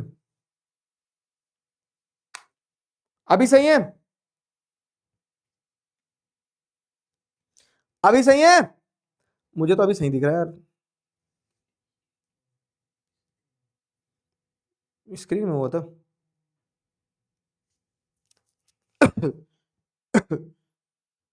अभी क्लियर है? एमपी कौन सी लैंग्वेज से बना था सर? एमपी सारी लैंग्वेज से बना था। मध्य प्रदेश में भाषा वाला कोई लफड़ा है ही नहीं, मध्य प्रदेश में सारी भाषाएं सही हैं।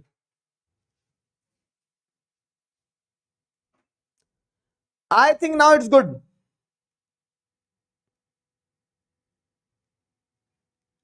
हाँ, रिपीट कर रहा हूं बाबू, वापिस रिपीट कर रहा हूं।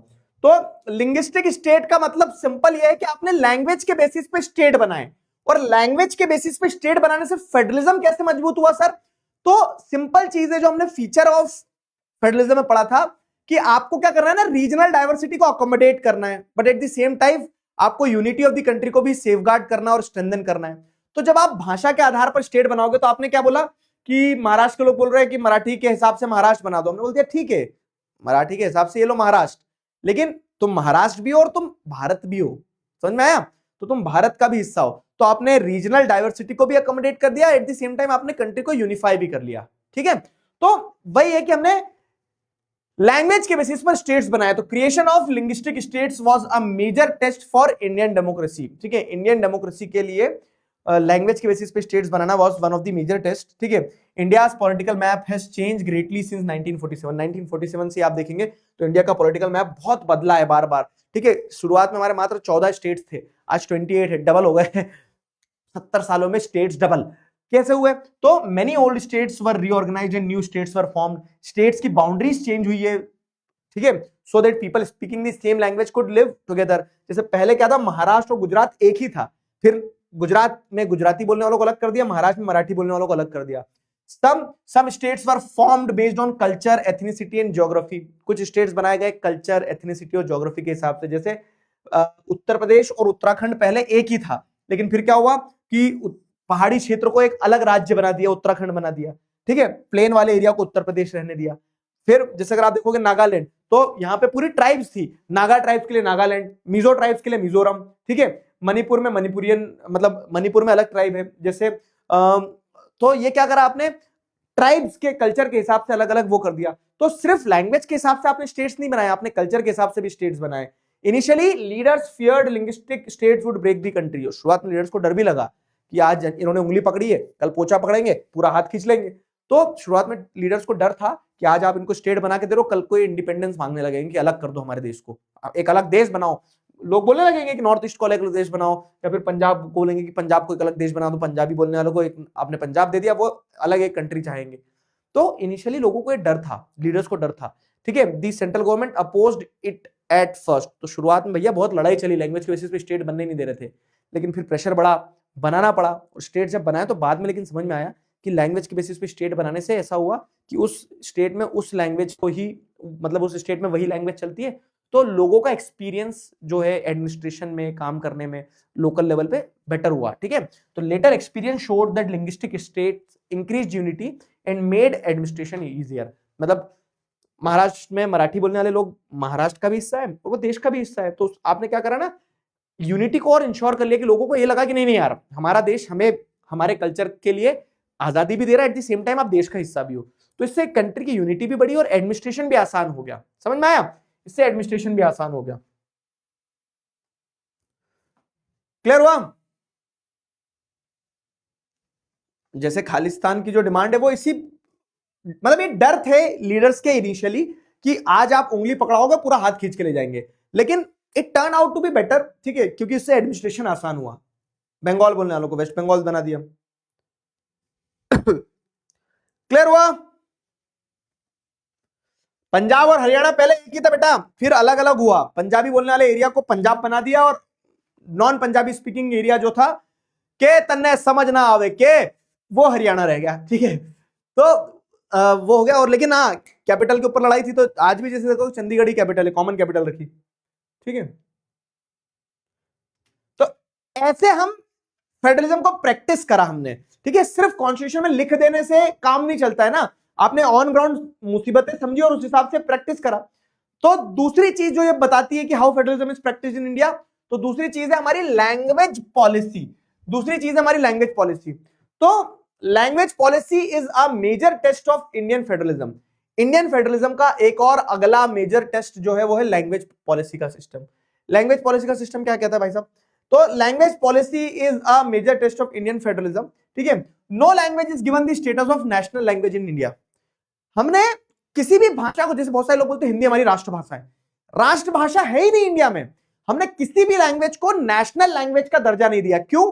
क्योंकि अगर किसी लैंग्वेज को नेशनल लैंग्वेज का दर्जा दे देते तो बाकी सारी लैंग्वेजेस जो है वो क्या बोलती, वाह शैम्पी वाह कर दी, ठीक है, दोगलापन ना। तो क्योंकि अलग अलग लैंग्वेज के लोग रहते तो you can not declare one language as the national language, दूसरी लैंग्वेज वालों को बुरा लग जाएगा। श्रीलंका में आपने देख लिया एक एक्सपीरियंस कि जब आप एक लैंग्वेज को फोकस करोगे, प्रमोट करोगे, तो दूसरी लैंग्वेज वाले लोग क्या करेंगे, एलिनिएटेड फील करेंगे और आपस में लड़ाई होगी।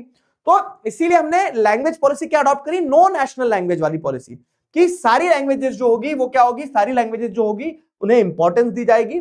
और हमने ऑफिशियल लैंग्वेज का एक सिस्टम बिठाया जहां पे जैसे हिंदी को एक ऑफिशियल लैंग्वेज बनाया, but only about 40% people speak Hindi, ठीक है, as it speak Hindi it as their mother tongue, ठीक है। तो मात्र 40% लोगों की ही मातृभाषा हिंदी है, बाकी लोगों की मातृभाषा अलग अलग है। कोई कन्नड़ा बोलता है, कोई तमिल बोलता है, कोई बंगाली बोलता है, कोई मणिपुरी बोलता है। तो इसी के लिए हमने क्या करा कि हिंदी के अलावा भी, जैसे अगर आप देखेंगे तो हिंदी को इंक्लूड करके 22 लैंग्वेजेस हैं जिन्हें शेड्यूल लैंग्वेजेस का दर्जा किया। तो अगर आप सेंट्रल लेवल की कोई एग्जाम दे रहे हो तो आप हिंदी और हिंदी के अलावा और 21 भाषाएं, मतलब टोटल 22 भाषाएं जो शेड्यूल लैंग्वेजेस हैं, तो कॉन्स्टिट्यूशन में लिखी हुई है, कॉन्स्टिट्यूशनल ने इनको प्रोटेक्शन दिया कि आप इन भाषाओं में भी एग्जाम दे सकते हो। ये भाषाएं भी जो है रीजनल लेवल पे भी डॉक्यूमेंट्स में यूज होती है, ठीक है। Central government exams can be written in any schedule languages. तो जो लैंग्वेज को लेके हमने फ्लेक्सिबल पॉलिसी अडॉप्ट करी ना, इसने हमारी कंट्री में ट्रू सेंस में फेडरलिज्म को प्रैक्टिस करने में मदद करवाई है। हम रिजिड नहीं हुए। लिंग्विस्टिक स्टेट एक चीज हो गया, दूसरा हो गया लैंग्वेज पॉलिसी जो हमने अडॉप्ट करी। तो अब लैंग्वेज इश्यूज जैसे अगर आप देखोगे ना, तो states have their own official language. तो आप कैसे रिजॉल्व किया हमने, देखो इस प्रॉब्लम को कि स्टेट में अपनी अपनी एक ऑफिशियल लैंग्वेज होती है अलॉन्ग विथ इंग्लिश। तो आप क्या बोलते हैं, महाराष्ट्र जाइए तो मराठी और इंग्लिश में काम चल रहा है, आप तमिलनाडु जाइए तो तमिल और इंग्लिश भाषा में काम चल रहा है, ठीक है। तो कॉमन लैंग्वेज रख दिया आपने और ऑफिशियल लैंग्वेजेस आपने शेड्यूल लैंग्वेज बहुत सारी रख दी, हिंदी इंग्लिश को ऑफिशियल लैंग्वेज की तरह रख दिया। तो states have their own official language for government work. English was supposed to end in 1965, लेकिन जो नॉन हिंदी स्पीकिंग स्टेट्स थे उन्होंने बोला कि ना, हिंदी अलॉन्ग विथ इंग्लिश चलना चाहिए। तो हमने इंग्लिश को भी फिर एक्सटेंड करा कि इंग्लिश को भी चलने तो एज ऑफिशियल लैंग्वेज, ठीक है। तो after protest specially in Tamil Nadu, क्योंकि तमिलनाडु में अगर आप बोलते कि 1965 के बाद में इंग्लिश को डिसकंटिन्यू कर रहे हैं, अब ऑफिशियल लैंग्वेज हिंदी और तमिल रहेगी, तो जिन लोगों को हिंदी नहीं आती वो कैसे काम करेंगे। तो स्टेट की रीजनल लैंग्वेजेस के साथ साथ में हिंदी इंग्लिश जो उनको ऑफिशियल लैंग्वेज की तरह चलाया जा रहा है, ठीक है। तो English was allowed to continue with Hindi as official language. अब देखो, आप देखते हो कि गवर्नमेंट क्या करती है, हिंदी का प्रमोशन करती है कभी। तो हिंदी का प्रमोशन डज नॉट मीन कि आप इंपोज कर रहे हो, समझना। मैं अगर आपसे यूट्यूब पे आके बोल रहा हूं कि हम लोग 45 दिन तक पढ़ने वाले हैं अभय बैच में बेहतरीन तरह से। इसका मतलब ये थोड़ी हो रहा है कि मैं बंदूक दिखा रहा हूं तुम्हें, चलो अभय बैच में चलो, नहीं ना। Promotion does not means imposition. स्वेच्छा से आए हो ना, आपको किसी ने जबरदस्ती तेरे बैच दिलवाया, तो वही चीज आपको समझना होगी कि हिंदी का promotion is continue to be the official policy of the government of India, but that does not mean कि हिंदी किसी के ऊपर थोपी जा रही है। सिमिलरली ये दूसरे स्टेट्स को भी समझना चाहिए और दूसरी लैंग्वेजेस को भी, कि आप जब किसी एक भाषा का प्रमोशन करो तो it should not means imposition. ठीक है, promotion does not mean that the central government can impose या फिर state governments can impose any language on anybody. ठीक है, where people ask speak different languages. Clear हुआ? तो this flexible policy helped India avoid language conflicts like in Sri Lanka. और जो हमने language के लिए इतनी फ्लेक्सिबल पॉलिसी अडॉप्ट करी ना, इसका परिणाम, इसका एडवांटेज क्या मिला कि हमारी कंट्री में श्रीलंका जैसी दंगे फसाद नहीं मचे। लैंग्वेज पॉलिसी समझ में आया? बताओ। फिर अपन आएंगे सेंटर स्टेट रिलेशन, तीसरा तरीका। क्लियर हुआ?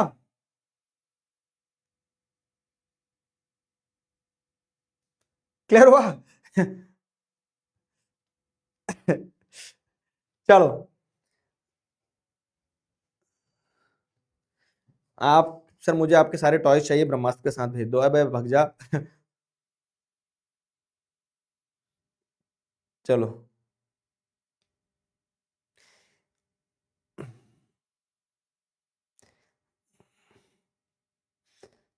22 लैंग्वेज। सुनो मेरी बात, एक चीज बता रहा हूं मैं तुम्हें, क्वेश्चन भी बताते चलो कैसे आते हैं।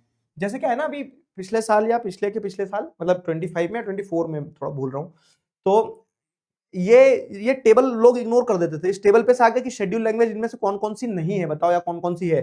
तो देखो, आसामीज, बंगाली, बोडो, डोगरी, गुजराती, हिंदी, कन्नडा, कश्मीरी, कोंकणी, मैथिली, मलयालम, मणिपुरी, मराठी, नेपाली। तुम बोलोगे नेपाल, हाँ भाई साहब, 0.24% लोग जो हमारी कंट्री में नेपाली लैंग्वेज बोलते हैं।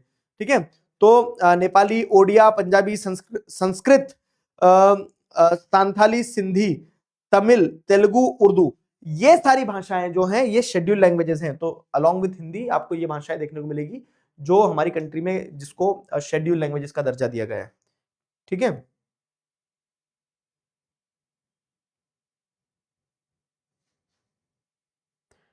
चलो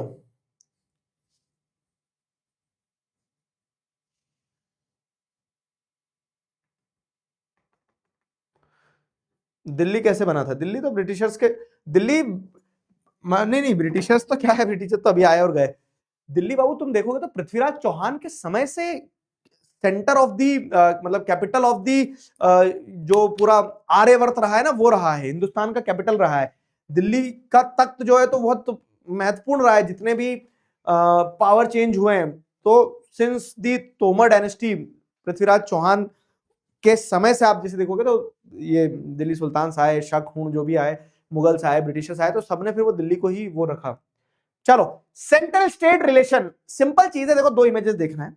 1990s के पहले सेंटर स्टेट रिलेशन ऐसा था, 1990s के बाद में सेंटर स्टेट रिलेशन ऐसा था। ठीक है, प्यार मोहब्बत से रह रहे थे। 1990s के पहले लड़ते थे, क्यों लड़ते थे समझना। फेडरलिज्म क्या है? सेंटर और स्टेट के बीच में पावर शेयरिंग फेडरलिज्म है, और अच्छे से प्यार मोहब्बत से पावर शेयरिंग हो, वो अच्छा फेडरलिज्म है ना। अच्छे से प्यार मोहब्बत से पावर शेयरिंग हो, वो फेडरलिज्म है। ठीक है, वो फेडरलिज्म है। लेकिन क्या होता है कि 1990 के पहले अगर आप देखोगे ना, तो उनके बीच में पार्टी, मतलब सेंटर और स्टेट के बीच में अच्छे से बनती नहीं थी। क्यों नहीं बनती थी? क्योंकि मान लो कि सेंट्रल लेवल पे अगर जैसे कांग्रेस की गवर्नमेंट है, एक एग्जांपल ले रहा हूं, जो हुआ भी है 1947 से आप देखोगे तो 1977 तक जो है दबदबा रहा कांग्रेस का। अब सेंट्रल लेवल पे कांग्रेस की गवर्नमेंट है, और कांग्रेस लेवल को कांग्रेस को किसी और की जरूरत भी नहीं होती थी, अकेले सरकार बना लेते थे वो। ठीक है, अकेले सरकार बना लेते थे। अगर मान लो किसी स्टेट में गलती से कांग्रेस के अलावा, स्टेट में, सेंट्रल लेवल पे तो कांग्रेस की गवर्नमेंट है, लेकिन अगर किसी स्टेट में गलती से कांग्रेस के अलावा किसी की सरकार बन गई, तो जो सेंट्रल लेवल की कांग्रेस की गवर्नमेंट होती थी ना, वो बोलती थी रुक जा, बताते हैं तुझे। क्यों? क्योंकि उनका वर्चस्व है, अकेले उनका दबदबा है सेंट्रल लेवल पे, अकेले बनाई थी उन्होंने सरकार सिर्फ कांग्रेस पार्टी के दम पे। तो दूसरी छोटी मोटी पार्टी जो स्टेट्स में आ जाती थी ना, उन पार्टीज को सेंट्रल गवर्नमेंट हमेशा कुदाने की कोशिश करती थी कि इनको हटा दो। ठीक है, तो same party ruled both at the centre and the most of the state. और अगर इन केस, अगर किसी स्टेट में ruling party at the state level was different, in case if the ruling party at the state level was different, then the parties that ruled at the centre tried to undermine the power of state. तो वो जो party centre पे rule करती थी ना, वो देख लेती क्या ये कहीं बीच में गलत, अपनी पार्टी नहीं है दूसरे की पार्टी घुस गई है, इस पार्टी का कुचुम्बर बना देते हैं। तो अब जब क्या हो रहा है ना कि सेंट्रल गवर्नमेंट और स्टेट गवर्नमेंट लड़ रहे हैं आपस में इस चीज को लेके, तो दिखती बात है कि फेडरलिज्म की स्पिरिट खत्म हो जाएगी। तो how federalism is practice in India में 1990s, sorry, how federalism is practice in India में आप सेंटर स्टेट रिलेशन भी लिखोगे कि centre state relations before 1990s were not upholding the spirit of federalism. Federalism को ने ताक पे रख दिया था क्योंकि सेंटर हमेशा स्टेट्स को हटाने की कोशिश करता था क्योंकि सेंटर पावरफुल होता था। लेकिन 1990s के बाद क्या होता है, 1990s के बाद में कोई एक पार्टी को सेंट्रल लेवल पे ज्यादा पावर मिलती नहीं है। सेंट्रल लेवल पे पावर नहीं मिलती का मतलब क्या होता है, जैसे उदाहरण के तौर पे आज आप देखोगे तो आज अकेली बीजेपी ने सरकार नहीं बनाई है, तो बीजेपी को बिहार का इलेक्शन जीतना था एड़ी चोटी का जोर लगा के। क्यों? अगर बिहार का इलेक्शन हार जाते तो उनका जो पार्टनर है, ठीक है, तो नीतीश चाचा जो है, तो वो उन्हें सपोर्ट दिया है ना, किसको? उन्होंने सपोर्ट दिया है बीजेपी को इन नेशनल गवर्नमेंट। समझ रहे हो मेरी बात? नेशनल गवर्नमेंट मतलब क्या है? सेंट्रल गवर्नमेंट बनाने के लिए आपको कितनी चाहिए रहती? 271 प्लस सीट्स चाहिए रहेगी, 71 प्लस सीट्स चाहिए रहेगी। अब आप मान लो किसी एक पार्टी को, ठीक है, किसी एक पार्टी को मेजोरिटी नहीं मिली, जैसे अभी बीजेपी के पास मेजोरिटी नहीं है, तो बीजेपी क्या करती है, क्या बोलते हैं, क्या नाम है तेलंगाना का उनका, रेड्डी और नीतीश कुमार, इन लोगों की पार्टीज का समर्थन लेती है, और तेलुगु देशम पार्टी और इनका, और इन पार्टीज का सपोर्ट लेके क्या करती है, सरकार बनाती है। इन पार्टीज का सपोर्ट लेके सरकार बनाती है।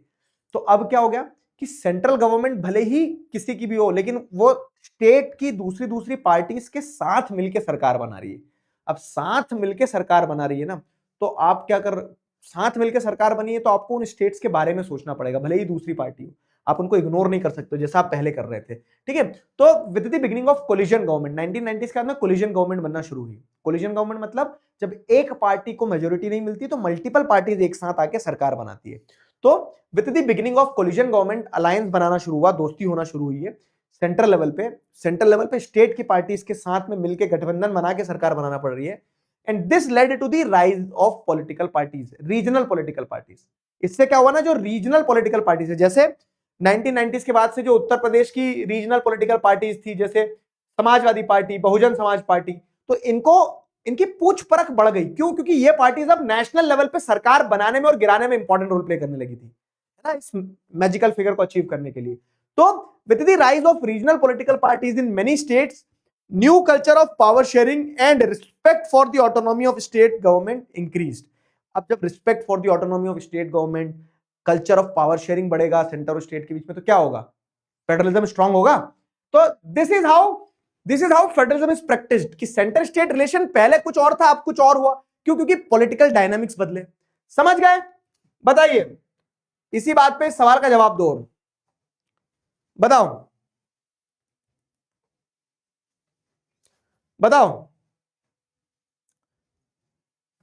झारखंड किस बेसिस पर बना? देखो, बिहार और झारखंड पहले एक ही थे, फिर क्या हुआ, जो माइन वाला एरिया था ना, वही ज्योग्राफिकल फैक्टर है जहां पे मिनरल्स वगैरह थे, उसको अलग करके, मिनरल्स वगैरह वाले क्षेत्र को अलग करके क्या कर दिया, झारखंड बना दिया।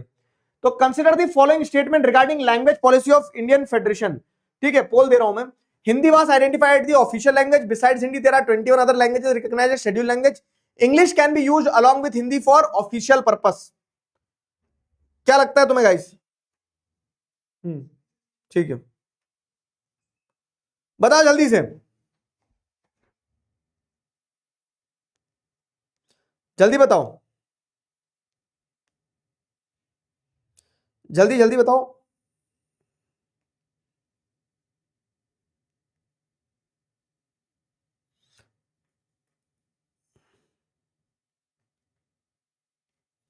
ठीक है,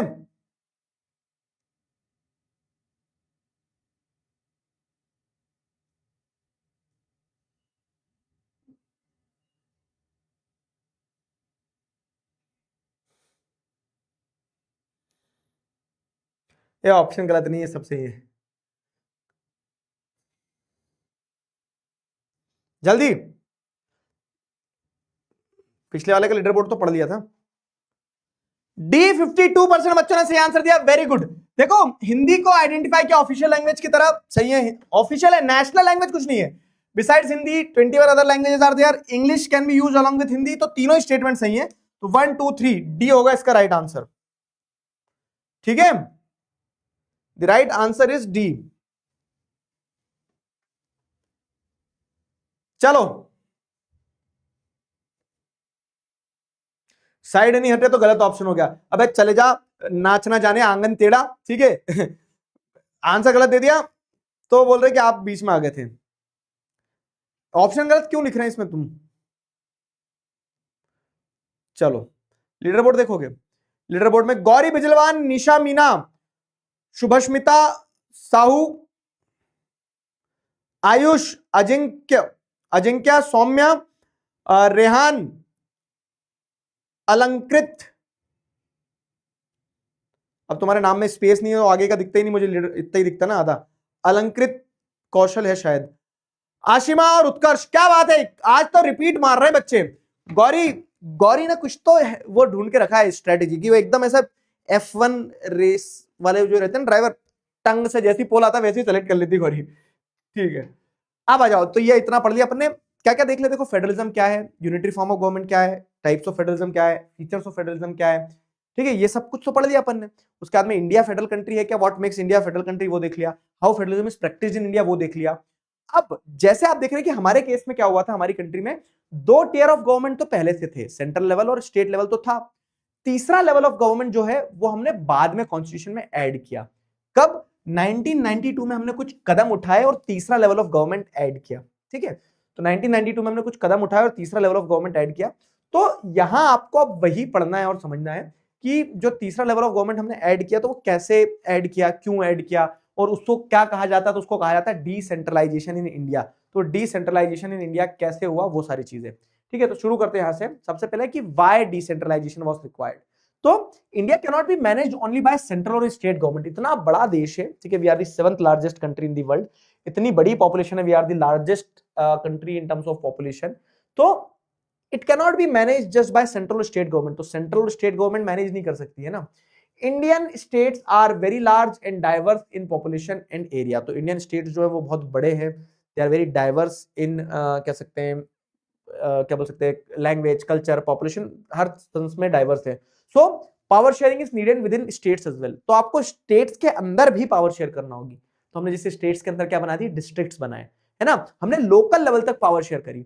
this led to the creation of third tier called the local government. ठीक है, तो इसी से हमने क्या किया, थर्ड टियर ऑफ गवर्नमेंट बनाया, जिसे क्या कहा जाता है, थर्ड टियर ऑफ गवर्नमेंट को अपन क्या कहते हैं, लोकल गवर्नमेंट कहते हैं। ठीक है, this led to the formation of third tier of government, जिसे कहा जाएगा लोकल गवर्नमेंट। तो वो लोकल गवर्नमेंट हमने बनाया। ठीक है, वो लोकल लेवल ऑफ गवर्नमेंट अपन ने बनाया, क्रिएट किया। तो वो लोकल लेवल ऑफ गवर्नमेंट जो है उसी को अपन को क्या करना है, पढ़ना है, समझना है। क्लियर हुआ? लोकल लेवल ऑफ गवर्नमेंट जो उसी को पढ़ना है, समझना है, थर्ड टियर ऑफ गवर्नमेंट को। अब जब आप क्या कर रहे हो, जब आप पावर ले रहे हो सेंट्रल गवर्नमेंट से, स्टेट गवर्नमेंट से, और लोकल बॉडीज को पावर दे रहे हो, तो दिस इज कॉल्ड डिसेंट्रलाइजेशन। ठीक है, giving power from central and state to the local bodies is called decentralisation. ठीक है, इस चीज को डिसेंट्रलाइजेशन कहा जाता है। समझ गए? Taking power from central government and state government and giving it to the local government is called decentralisation. समझ में आया डिसेंट्रलाइजेशन क्या है? डिसेंट्रलाइजेशन मतलब क्या है कि जब आप सेंट्रल गवर्नमेंट और स्टेट गवर्नमेंट से पावर लेके लोकल लेवल को देते हो तो वो डिसेंट्रलाइजेशन कहलाता है। क्लियर है? अब क्यों देना है लोकल लेवल पे पावर? बहुत सिंपल है कि क्यों जरूरत थी। तो जो जरूरत थी उसे डिसेंट्रलाइजेशन कहा जाता है, जब सेंट्रल और स्टेट से पावर लिया गया, लोकल लेवल को दिया गया। अब लोकल लेवल को देने के बेनिफिट्स क्या है, what are the benefits of local government? तो देखो सबसे पहली चीज क्या है ना, अब एक गांव में हैंडपंप लगाना है कि वहां स्कूल की मरम्मत करवाना है, ये कौन तय करेगा? तो एक गांव में हैंडपंप लगाना है कि स्कूल की मरम्मत करवाना है, ये कौन तय करेगा? तो इस चीज को आप बेस्ट सॉल्व कर सकते हैं एट लोकल लेवल। ठीक है, इसको आप लोकल लेवल पे ज्यादा बेटर तरीके से सॉल्व कर सकते हैं। समझ रहे हो? This can be better solve at the local level. तो इसीलिए आप देख रहे हैं कि local problems are best solve at local level. तो इस सेंस में लोकल गवर्नमेंट जरूरी है। Fine, people know their local issues better and can manage money efficiently. ठीक है, तो जो जनता है वो लोकल लेवल पे ज्यादा बेटर जानती है कि उनको कैसे रिसोर्सेज यूज करना है। Decentralisation increases people's participation in democracy. जब आप आपके लोकल लीडर को खुद चूज कर रहे हो, लोकल लेवल पे अकाउंटेबल है कि वो शाम में जा रहा है उधर से गांव का सरपंच भैंस लेके जा रहा है तो आप बोलोगे सरपंच साहब क्या हो रहा है, ये रोड कब बनेगी। तो आप जब डिसेंट्रलाइजेशन करते हो ना, सेंटर और स्टेट से पावर लेके लोकल लेवल पे देते हो, तो लोग अकाउंटेबिलिटी को इंश्योर कर सकते हैं, लोगों का डायरेक्ट पार्टिसिपेशन इन डेमोक्रेसी तेज होता है।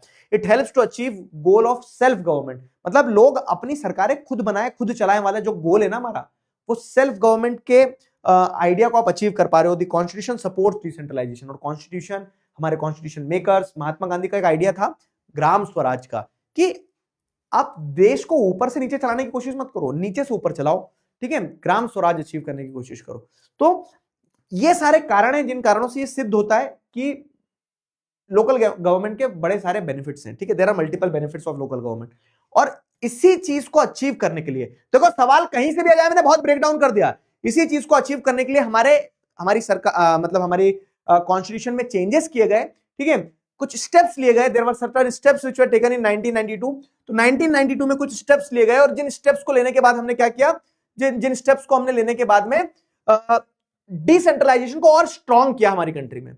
और वो क्या स्टेप्स लिए, तो जैसे अगर आप देखोगे तो हमने कॉन्स्टिट्यूशनली मैंडेटरी करवा दिया कि रेगुलर इलेक्शन होना चाहिए। अब पहले क्या होता था, लोकल लेवल के इलेक्शन आज हो गए, अब 15 साल बाद हो रहे हैं, लेकिन नहीं, 1992 में कॉन्स्टिट्यूशन में चेंज किया गया और ये इंश्योर किया गया कि अब इलेक्शंस रेगुलर हो। अगेन यहां से क्वेश्चन आता है, चांद सितारे, ठीक है, टीकी चंदी बंधन जो भी लगाना है सब लगा लो, लेकिन ये इंपॉर्टेंट मार्क कर लो। क्यों? क्योंकि पूछा जाता है कि what were the steps taken in 1992 to strengthen decentralisation, ठीक है, what were the steps taken to promote local government in India, what were the constitutional changes made in 1992। तो कैसे भी सवाल पूछ ले, सवाल बहरूपिया है। तो पहला पॉइंट तो ये कि हमने इलेक्शंस रेगुलर कर दिए। दूसरा पॉइंट क्या है कि लोकल इलेक्शंस में अब सीट्स रिजर्व कर दी, कि लोकल इलेक्शंस में शेड्यूल कास्ट, शेड्यूल ट्राइब और अदर बैकवर्ड कास्ट के लोग जो, उनके लिए सीट्स रिजर्व कर दी, कि ऐसा है कि गांव के लेवल पे जो पिछड़ा वर्ग है उसको आगे आने का और कम मौका मिलता है, क्योंकि अपर कास्ट जो ज्यादा डोमिनेट करती है, तो उनके लिए सीट्स रिजर्व करी, schedule caste, schedule tribe, OBC के लिए। 1/3 सीट्स जो है वो विमेन के लिए रिजर्व करी, ठीक है। एक इंडिपेंडेंट स्टेट इलेक्शन कमीशन बनाया, जैसे कंट्री में इलेक्शन करवाना हो तो नेशनल इलेक्शन कमीशन है जो कंट्री के नेशनल लेवल के इलेक्शन, स्टेट लेवल के इलेक्शंस करवाता है, लेकिन अब एक स्टेट के अंदर अगर लोकल लेवल के इलेक्शंस करवाना है ना, पंचायत के इलेक्शन, म्युनिसिपैलिटी के, तो उसी के लिए क्या है, independent state election commission establish किया गया, जिसका काम होगा लोकल लेवल के इलेक्शंस करवाना। और साथ ही साथ पावर और रेवेन्यू जो है was to be shared with the local government. बिना दांत का शेर किस काम का, ठीक है, बिना दांत का शेर किसी काम का नहीं, आप उसके मुंह में हाथ डाल दोगे, गुलू गुलू करके दोगे अंदर, ठीक है, लेकिन अगर आप शेर बना रहे हो तो उसके दांत भी तो दो। तो शेर के दांत कैसे होते भाई साहब, कि आपने लोकल गवर्नमेंट जो बनाई है तो उस लोकल गवर्नमेंट को पावर भी तो दो। पावर कहां से आती, पावर कम्स विद मनी, तो लोकल गवर्नमेंट को पावर और रेवेन्यू देना होगा स्टेट गवर्नमेंट और नेशनल गवर्नमेंट को। तो ये कुछ चेंजेस, ये कुछ स्टेप्स लिए गए 1992 में, जिससे हमने डिसेंट्रलाइजेशन को और स्ट्रॉन्ग किया। बताओ क्या लीडर बोर्ड पढ़ूंगा, पहले बताओ 1/3 क्या होता है, मतलब टोटल सीट अगर 100 है तो 100 में से 33 विमेन होना चाहिए, ऐसा समझे, क्लियर हुआ। पिछले वाले क्वेश्चन का लीडर बोर्ड देख लेते हैं। गौरी बिजलवार, निशा मीना, सुष्मिता साहू, आयुष, अजिंक्य, सौम्य, रहमान, अलंकृत, पढ़ तो दिया था ये लीडर बोर्ड, क्या गुंडा बनोगे तुम।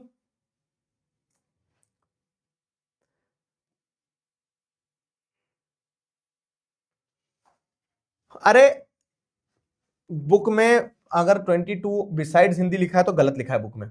अब देखो गिनो तुम यहां पे कितने हैं, 1 2 3 4 5 6 7 8 9 10 11 12 13 14 15 16 17 18 19 20 21 22, टोटल 22 लैंग्वेजेस है, ठीक है।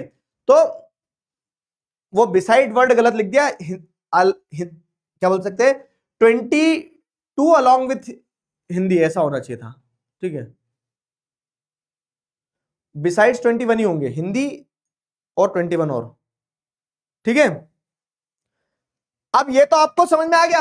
अब इससे समझने के बाद में आगे बढ़ते हैं बाबू, ये तो सब हो गया। हाँ, तो हमारी कंट्री में डिसेंट्रलाइजेशन, जैसे आपने देखा कि डिसेंट्रलाइजेशन क्यों जरूरी था, डिसेंट्रलाइजेशन होता क्या है, डिसेंट्रलाइजेशन के बेनिफिट्स क्या है, क्या क्या स्टेप्स ली गई 1992 में, ये सब कुछ अपन ने देख लिया।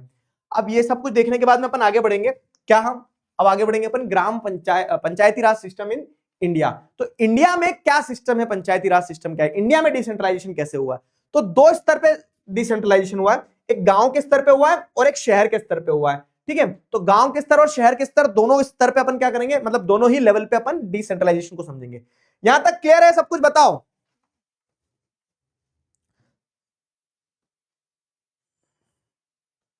बताओ चैप्टर कब खत्म होगा? बस दो टॉपिक और बचे, 10 मिनट और। सर आप किसी नगीना मैम को जानते हो क्या? नगीना? अबे कुछ भी।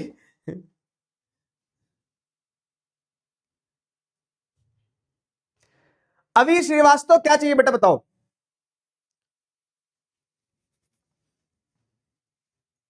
संस्कृत में एन क्यों लिखा, मतलब उसका एग्जैक्ट परसेंटेज नहीं पता कि कितने लोग संस्कृत बोलते हैं। एक तो अपने वो है ना संस्कृत वाले सर, पंकज सर, एक तो वो बोलते हैं। तुम पढ़ रहे हो लैंग्वेज सब्जेक्ट्स वगैरह सब पढ़ रहे हो व्यवस्थित?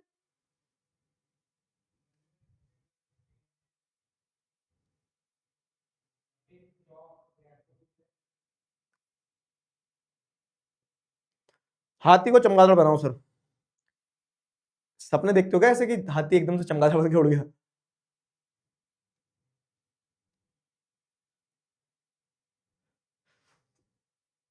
चलो आ जाओ देखो। तो लोकल लेवल पे डिसेंट्रलाइजेशन कैसे होता है, तो पहले अपन गांव वाला स्ट्रक्चर समझते हैं, पंचायती राज सिस्टम। मैं तुम्हें बहुत सिंपल समझाता हूं देखो। तो एक गांव में एक ग्राम पंचायत होती है, कुछ दो छोटे छोटे गांव रहते हैं तो उनको दोनों को मिला के एक ग्राम पंचायत बनाते हैं। ग्राम पंचायत क्या है बेसिकली? तो रूरल लोकल गवर्नमेंट को पंचायती राज सिस्टम कहा जाता है, जहां पे अगर आप एक विलेज या ग्रुप ऑफ विलेज को जोड़ते हो तो एक ग्राम पंचायत बनती है। सब कीवर्ड में लिखा है मैंने। तो ग्राम पंचायत क्या है? तो when a single village or a group of village are clubbed together and the voters vote in that region and elect their representative, then that is known as ग्राम पंचायत। ठीक है, तो ग्राम पंचायत में क्या होता है, वोटर्स वोट देते हैं, वोट देने के बाद में क्या करते हैं, वो पंच को इलेक्ट करते हैं। तो जैसे एक पूरा गांव है तो पूरे गांव में से दो गलियों का एक पंच, दो गलियों का एक पंच, तो ऐसे कहीं कहीं पे क्या होता है, मल्टीपल पंच होते हैं, और मल्टीपल पंच में से एक व्यक्ति, जैसे चार लोग चुने गए पूरे गांव में से, और चार में से या पांच में से एक व्यक्ति को सरपंच बना देते हैं। ठीक है, तो ग्राम पंचायत क्या है, एक गांव है, उस गांव में इलेक्शन होगा, इलेक्शन में आप पंच को चूज करेंगे, वार्ड मेंबर्स को, और उन पंच में से कोई एक सरपंच बन जाता है आपस में, है ना। तो इस तरह से ग्राम पंचायत के इलेक्शंस होते हैं। They are direct elected by the adult villagers. तो गांव के जो अडल्ट वोटर्स है ना, वो लोग डायरेक्ट वोट देते हैं, और जो अडल्ट वोटर्स का एक ग्रुप होता है, ठीक है, तो उसे क्या कहा जाता है, ग्राम सभा। तो Gram Panchayat is the main decision making body of the village. तो उस गांव के लिए जो ग्राम पंचायत बनी वो मेजर डिसीजन लेगी। उस ग्राम पंचायत में जो इलेक्टेड लीडर्स होंगे, जैसे पंच, सरपंच, उन्हें कौन चूज करता है, तो अडल्ट वोटर्स। तो जो अडल्ट वोटर्स है ना, मतलब पूरा गांव नहीं, पूरे गांव में जितने वोटर्स हैं, उन वोटर्स का एक ग्रुप रहेगा। उस ग्रुप को क्या कहा जाएगा, उस ग्रुप को कहा जाएगा ग्राम सभा। तो all village voters are known as Gram Sabha, members of gram सभा। और ये ग्राम सभा का क्या काम होता है ना, बेसिकली ग्राम सभा वोट देके उन्होंने पंचायत को चूज कर लिया है, और पंचायत में जो पंच सरपंच है वो लोग काम करते रहेंगे कि रोड बनवा रहे हैं, पुल बनवा रहे हैं, सब कुछ। लेकिन ये लोग काम कर रहे हैं कि नहीं कर रहे हैं, चेक करने के लिए जो वोटर्स की ग्रुप है ना, जिसे हम ग्राम सभा कह रहे हैं, वो वोटर्स की ग्रुप क्या करती है, मीटिंग करती है 2-3 बार साल में, और ये पूछती है क्यों सरपंच जी काम क्यों नहीं हो रहा है। तो ग्राम सभा एक तरह से एक ऐसी बॉडी है जो अकाउंटेबिलिटी फिक्स करती है ग्राम पंचायत की। पंच सरपंच सही काम कर रहे हैं कि नहीं, उनके लिए उनकी फील्डिंग सेट करने के लिए मीटिंग करती है ग्राम सभा। ग्राम सभा क्या है, सारे अडल्ट वोटर्स का एक ग्रुप है, समझ गए, simple. It approves the budget and reviews the panchayat work. तो वही है कि ग्राम सभा की मीटिंग होती है तो उसमें बजट वगैरह अप्रूव होता है, क्योंकि गांव के लोग ही है ना जो तय करेंगे कि कितना पैसा पंचायत कहां लगा रही है, सारा सब कुछ। साथ ही साथ क्या है कि पंचायत ने कितना काम किया, ये सारी चीजें रिव्यू करना, ये होता है ग्राम पंचायत का काम। ग्राम पंचायत क्लियर हुआ? तो जैसे मैंने तुमको बताया ग्राम पंचायत है। अब ये रूरल लोकल गवर्नमेंट जो है ना, तो this goes straight up to Zila Parishad, district level तक जाता है। तो एक ग्राम पंचायत, वैसी एक और 2-3-4, तो कुछ ग्राम पंचायतें मिलके जब वो तहसील के ब्लॉक के लेवल पे आ जाती है ना, तो जैसे एक डिस्ट्रिक्ट होता है, डिस्ट्रिक्ट के अंदर क्या होते हैं, डिस्ट्रिक्ट के अंदर डिवीजन क्या होता है, डिस्ट्रिक्ट के अंदर जैसे तालुकाएं कहते हैं कहीं पे, या फिर कहीं पे उसको तहसील कहते हैं, या फिर कहीं पे उसको ब्लॉक कहते हैं। अलग अलग स्टेट्स में अलग अलग नाम से जाना जाता है। तुम बताओ तुम्हारे स्टेट में क्या बोलते हैं। तो जब वही उस तहसील के अंदर की जितनी भी ग्राम पंचायत है, सारी ग्राम पंचायतों को अगर जोड़ दिया जाए, ठीक है, तो बनती है क्या, पंचायत समिति, ब्लॉक समिति, या फिर मंडल परिषद, जो कहना है, ठीक है, अलग अलग नाम है, वही गंगाधरी शक्तिमान है ना, वैसा वाला सिस्टम है। तो एक ग्राम पंचायत, 2 ग्राम पंचायत, 3 ग्राम पंचायत, कहीं 4 ग्राम पंचायत, कुछ ग्राम पंचायतें जब मिला दी जाती है ब्लॉक लेवल पे या फिर तहसील लेवल पे या फिर मंडल लेवल पे, तो वो बनाती है पंचायत समिति, या फिर पंचायत समिति का में ब्लॉक समिति भी कह सकते हो उसको आप, मंडल पंचायत मंडल भी कह सकते हो, तो अलग अलग नाम है उसके, ठीक है। तो ये बनती है क्या, इंटरमीडिएट लेवल पे एक बॉडी। अब इसमें कौन आएगा, तो यही जो ग्राम पंचायत के इलेक्टेड मेंबर्स है ना, वो लोग तय करते हैं कि पंचायत समिति या फिर ब्लॉक या फिर मंडल के लीडर्स कौन रहेंगे। अब वैसे एक डिस्ट्रिक्ट के अंदर एक से ज्यादा पंचायत समिति, ब्लॉक्स और मंडल होंगे, तो सारे डिस्ट्रिक्ट के अंदर के, एक पूरे डिस्ट्रिक्ट के अंदर जितने भी पंचायत समिति है या फिर उसे ब्लॉक,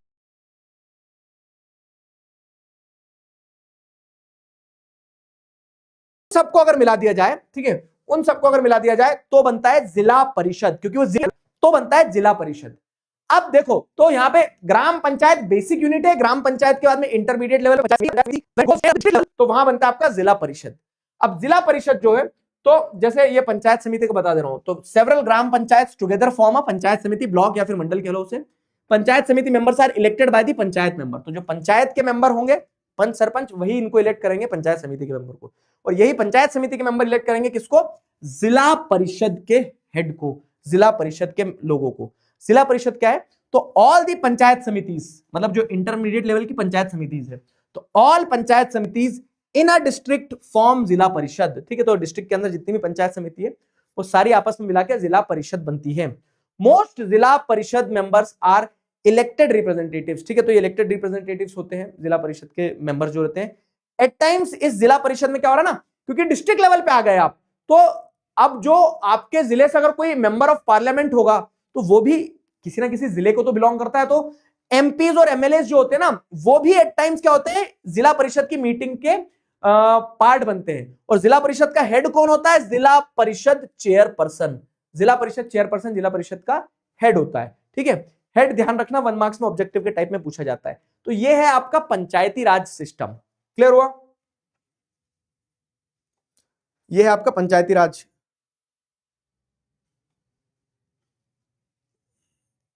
लैग हो रहा है, अरे यार मेरी स्क्रीन तो सही चल रही है, देखो बढ़िया एकदम बेहतरीन पूरा।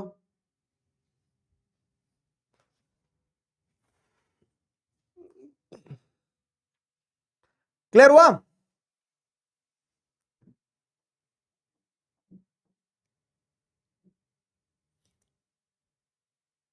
ग्राम पंचायत क्या है बाबू, देखो ग्राम पंचायत मतलब कुछ गांवों को जब जोड़ते हो आप, तो गांवों को जोड़ने के बाद में जो पंचायत बनती है उसे ग्राम पंचायत कहा जाता है, ठीक है। या फिर एक गांव में भी हो सकती है।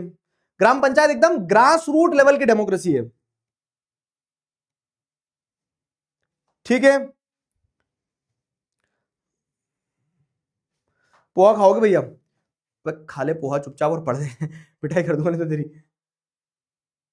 ब्रह्मास्त्र नहीं आया, मम्मी डांट रही है। आएगा बेटा, तुमने कब एनरोल किया, पहली चीज, बहुत सारे लोग नो सर्विस में थे, बहुत सारे लोगों ने एड्रेस गलत डाले, तो वो एक चीज है। ब्लॉक समिति को पंचायत के, ग्राम पंचायत के मेंबर इलेक्ट करते हैं, ठीक है।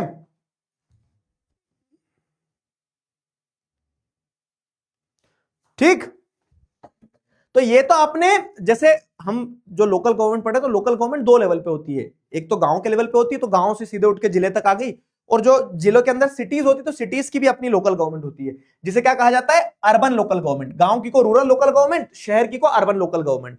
अब अर्बन लोकल गवर्नमेंट की अगर बात करें, तो municipalities are set up in towns, जो टाउन रहते हैं, शहर रहते हैं थोड़े से, ठीक है, तो टाउन में म्युनिसिपैलिटीज होती है, और इसका हेड कौन होता है, म्युनिसिपल चेयरपर्सन, ठीक है। Municipal chairperson is the head of municipality.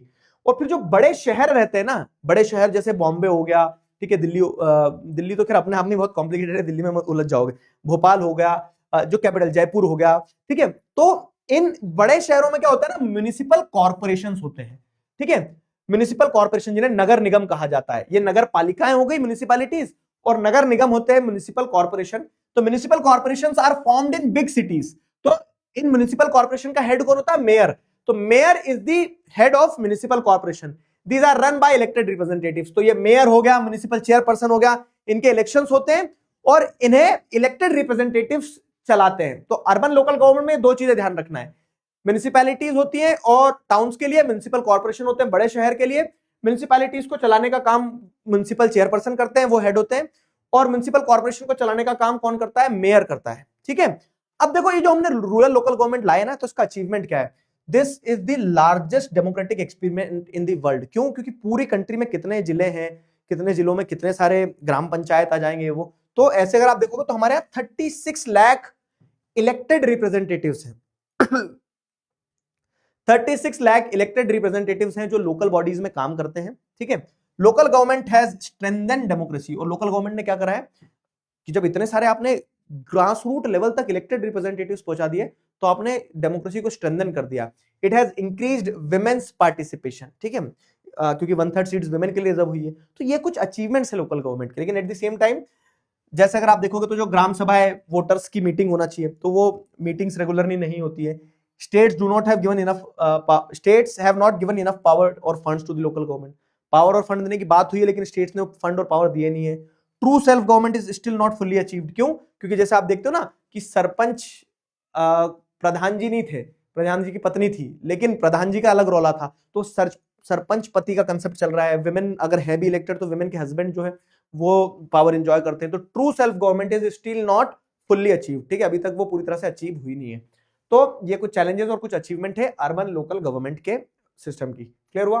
आ जाओ इस सवाल का जवाब दो, इस सवाल का जवाब दो।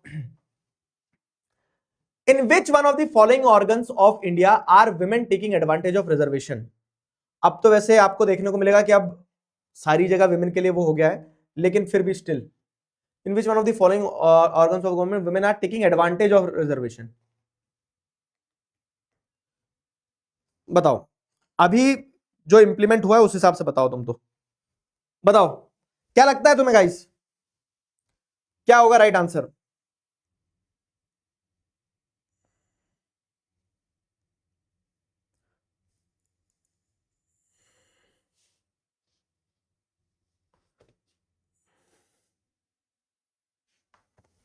हाँ जी, 3। देखो सुनो, अब क्या है ना, ये चैप्टर जैसे कंप्लीट हुआ, इसके क्वेश्चंस ताजे ताजे सॉल्व करते चला करो। लास्ट चैप्टर जो अपना था सेक्टर्स ऑफ इंडियन इकोनॉमी, उसके सॉल्व कर लिए थे क्यों? अब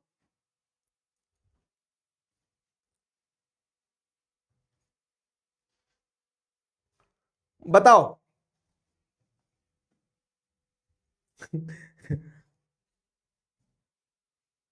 अप्पू हाथी, एक बच्चा तो जब से क्लास चालू हुई उसको बस पढ़ने से, दिगराज सर से कोई मतलब नहीं, अप्पू हाथी ला दो बस।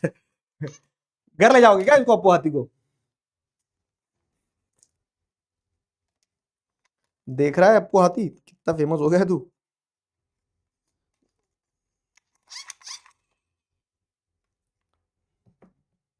रुक जाओ जरा, अप्पू हाथी के लिए फील्डिंग में जमाना पड़ती है। अप्पू हाथी थोड़ा आजकल वो सा है, क्या बोलते ना। ठीक है, ये लो अप्पू हाथी। किसी ने तो अप्पू हाथी की आंखों पे पेन चला दिया है। टीम डीएसआर के लोग जो है ना सीधे नहीं बैठते हैं। ठीक है, जल्दी आंसर लगाओ। खुश हो गया वो बच्चा, बोला कि सर आज की क्लास सफल हो गई, आपने अप्पू हाथी दिखा दिया। पढ़ ले। अप्पू हाथी के चक्कर में मत रहना, अप्पू हाथी को एग्जाम नहीं देना है। तो municipality is the right answer. जैसे हमने देखा ना कि रूरल लोकल गवर्नमेंट, क्योंकि ये सब रूरल लोकल गवर्नमेंट का पार्ट नहीं है ना, रूरल लोकल गवर्नमेंट में रिजर्वेशन मिले हैं। ठीक, कितने परसेंट बच्चों ने सही आंसर दिया?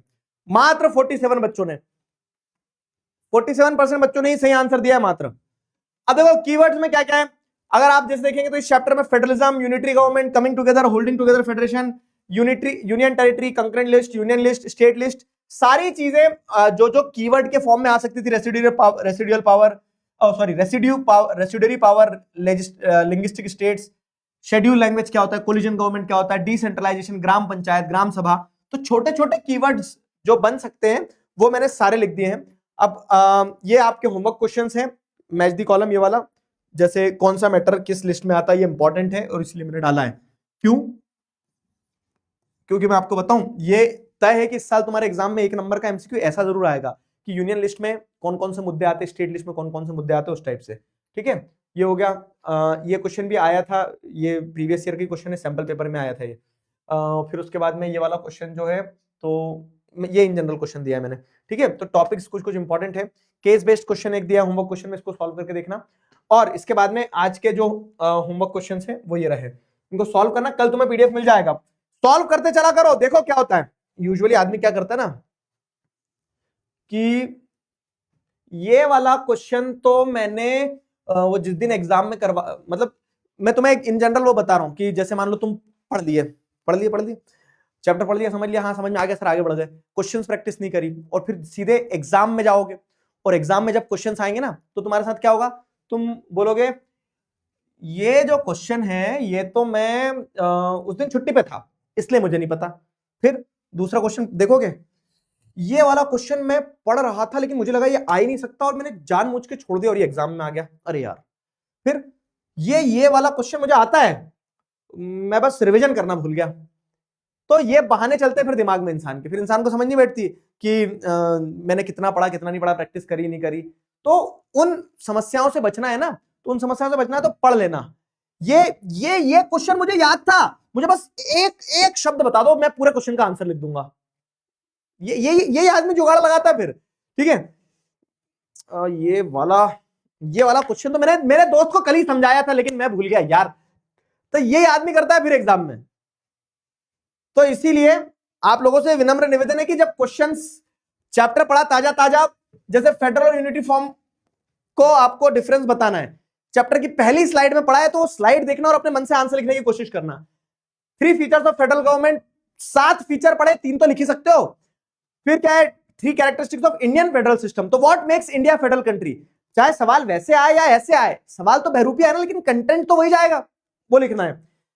Why has federalism succeeded in India? Federalism India में क्यों सक्सीड हुआ भाई साहब, तो आप बताओगे how federalism is practised in India वाला टॉपिक। फिर डिसेंट्रलाइजेशन को स्ट्रेंथन करने के लिए 1992 में क्या स्टेप लिए। देखो टॉपिक अपन ने पढ़ा है, वो शब्द अगर घुमा दे रहे तो घबराना नहीं है, ठीक बनेगा। बताओ पिछले वाले लीडर बोर्ड पे श्रेष्ठ राय, निशा मीना, नितिन केसरी, दशमीत, उत्कर्ष, आदर्श, समीर, यथार्थ, अनन्या और श्रीधि सोनी। चलो भाई साहब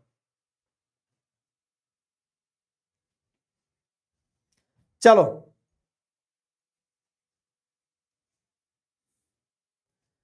क्लियर हो गया। टेस्ट आपको आया होगा, टेस्ट तो टेस्ट में तो एमसीक्यू है, फटाक से 10 टेस्ट दे दो, आपको लीडर बोर्ड मिलेगा कि आप जो प्रिपरेशन कर रहे हो तो उनमें चीजें पक रही है नहीं पक रही है आपसे, ठीक है। 4th क्वेश्चन में आपको बताना है क्या कि how federalism is practised in India वाला।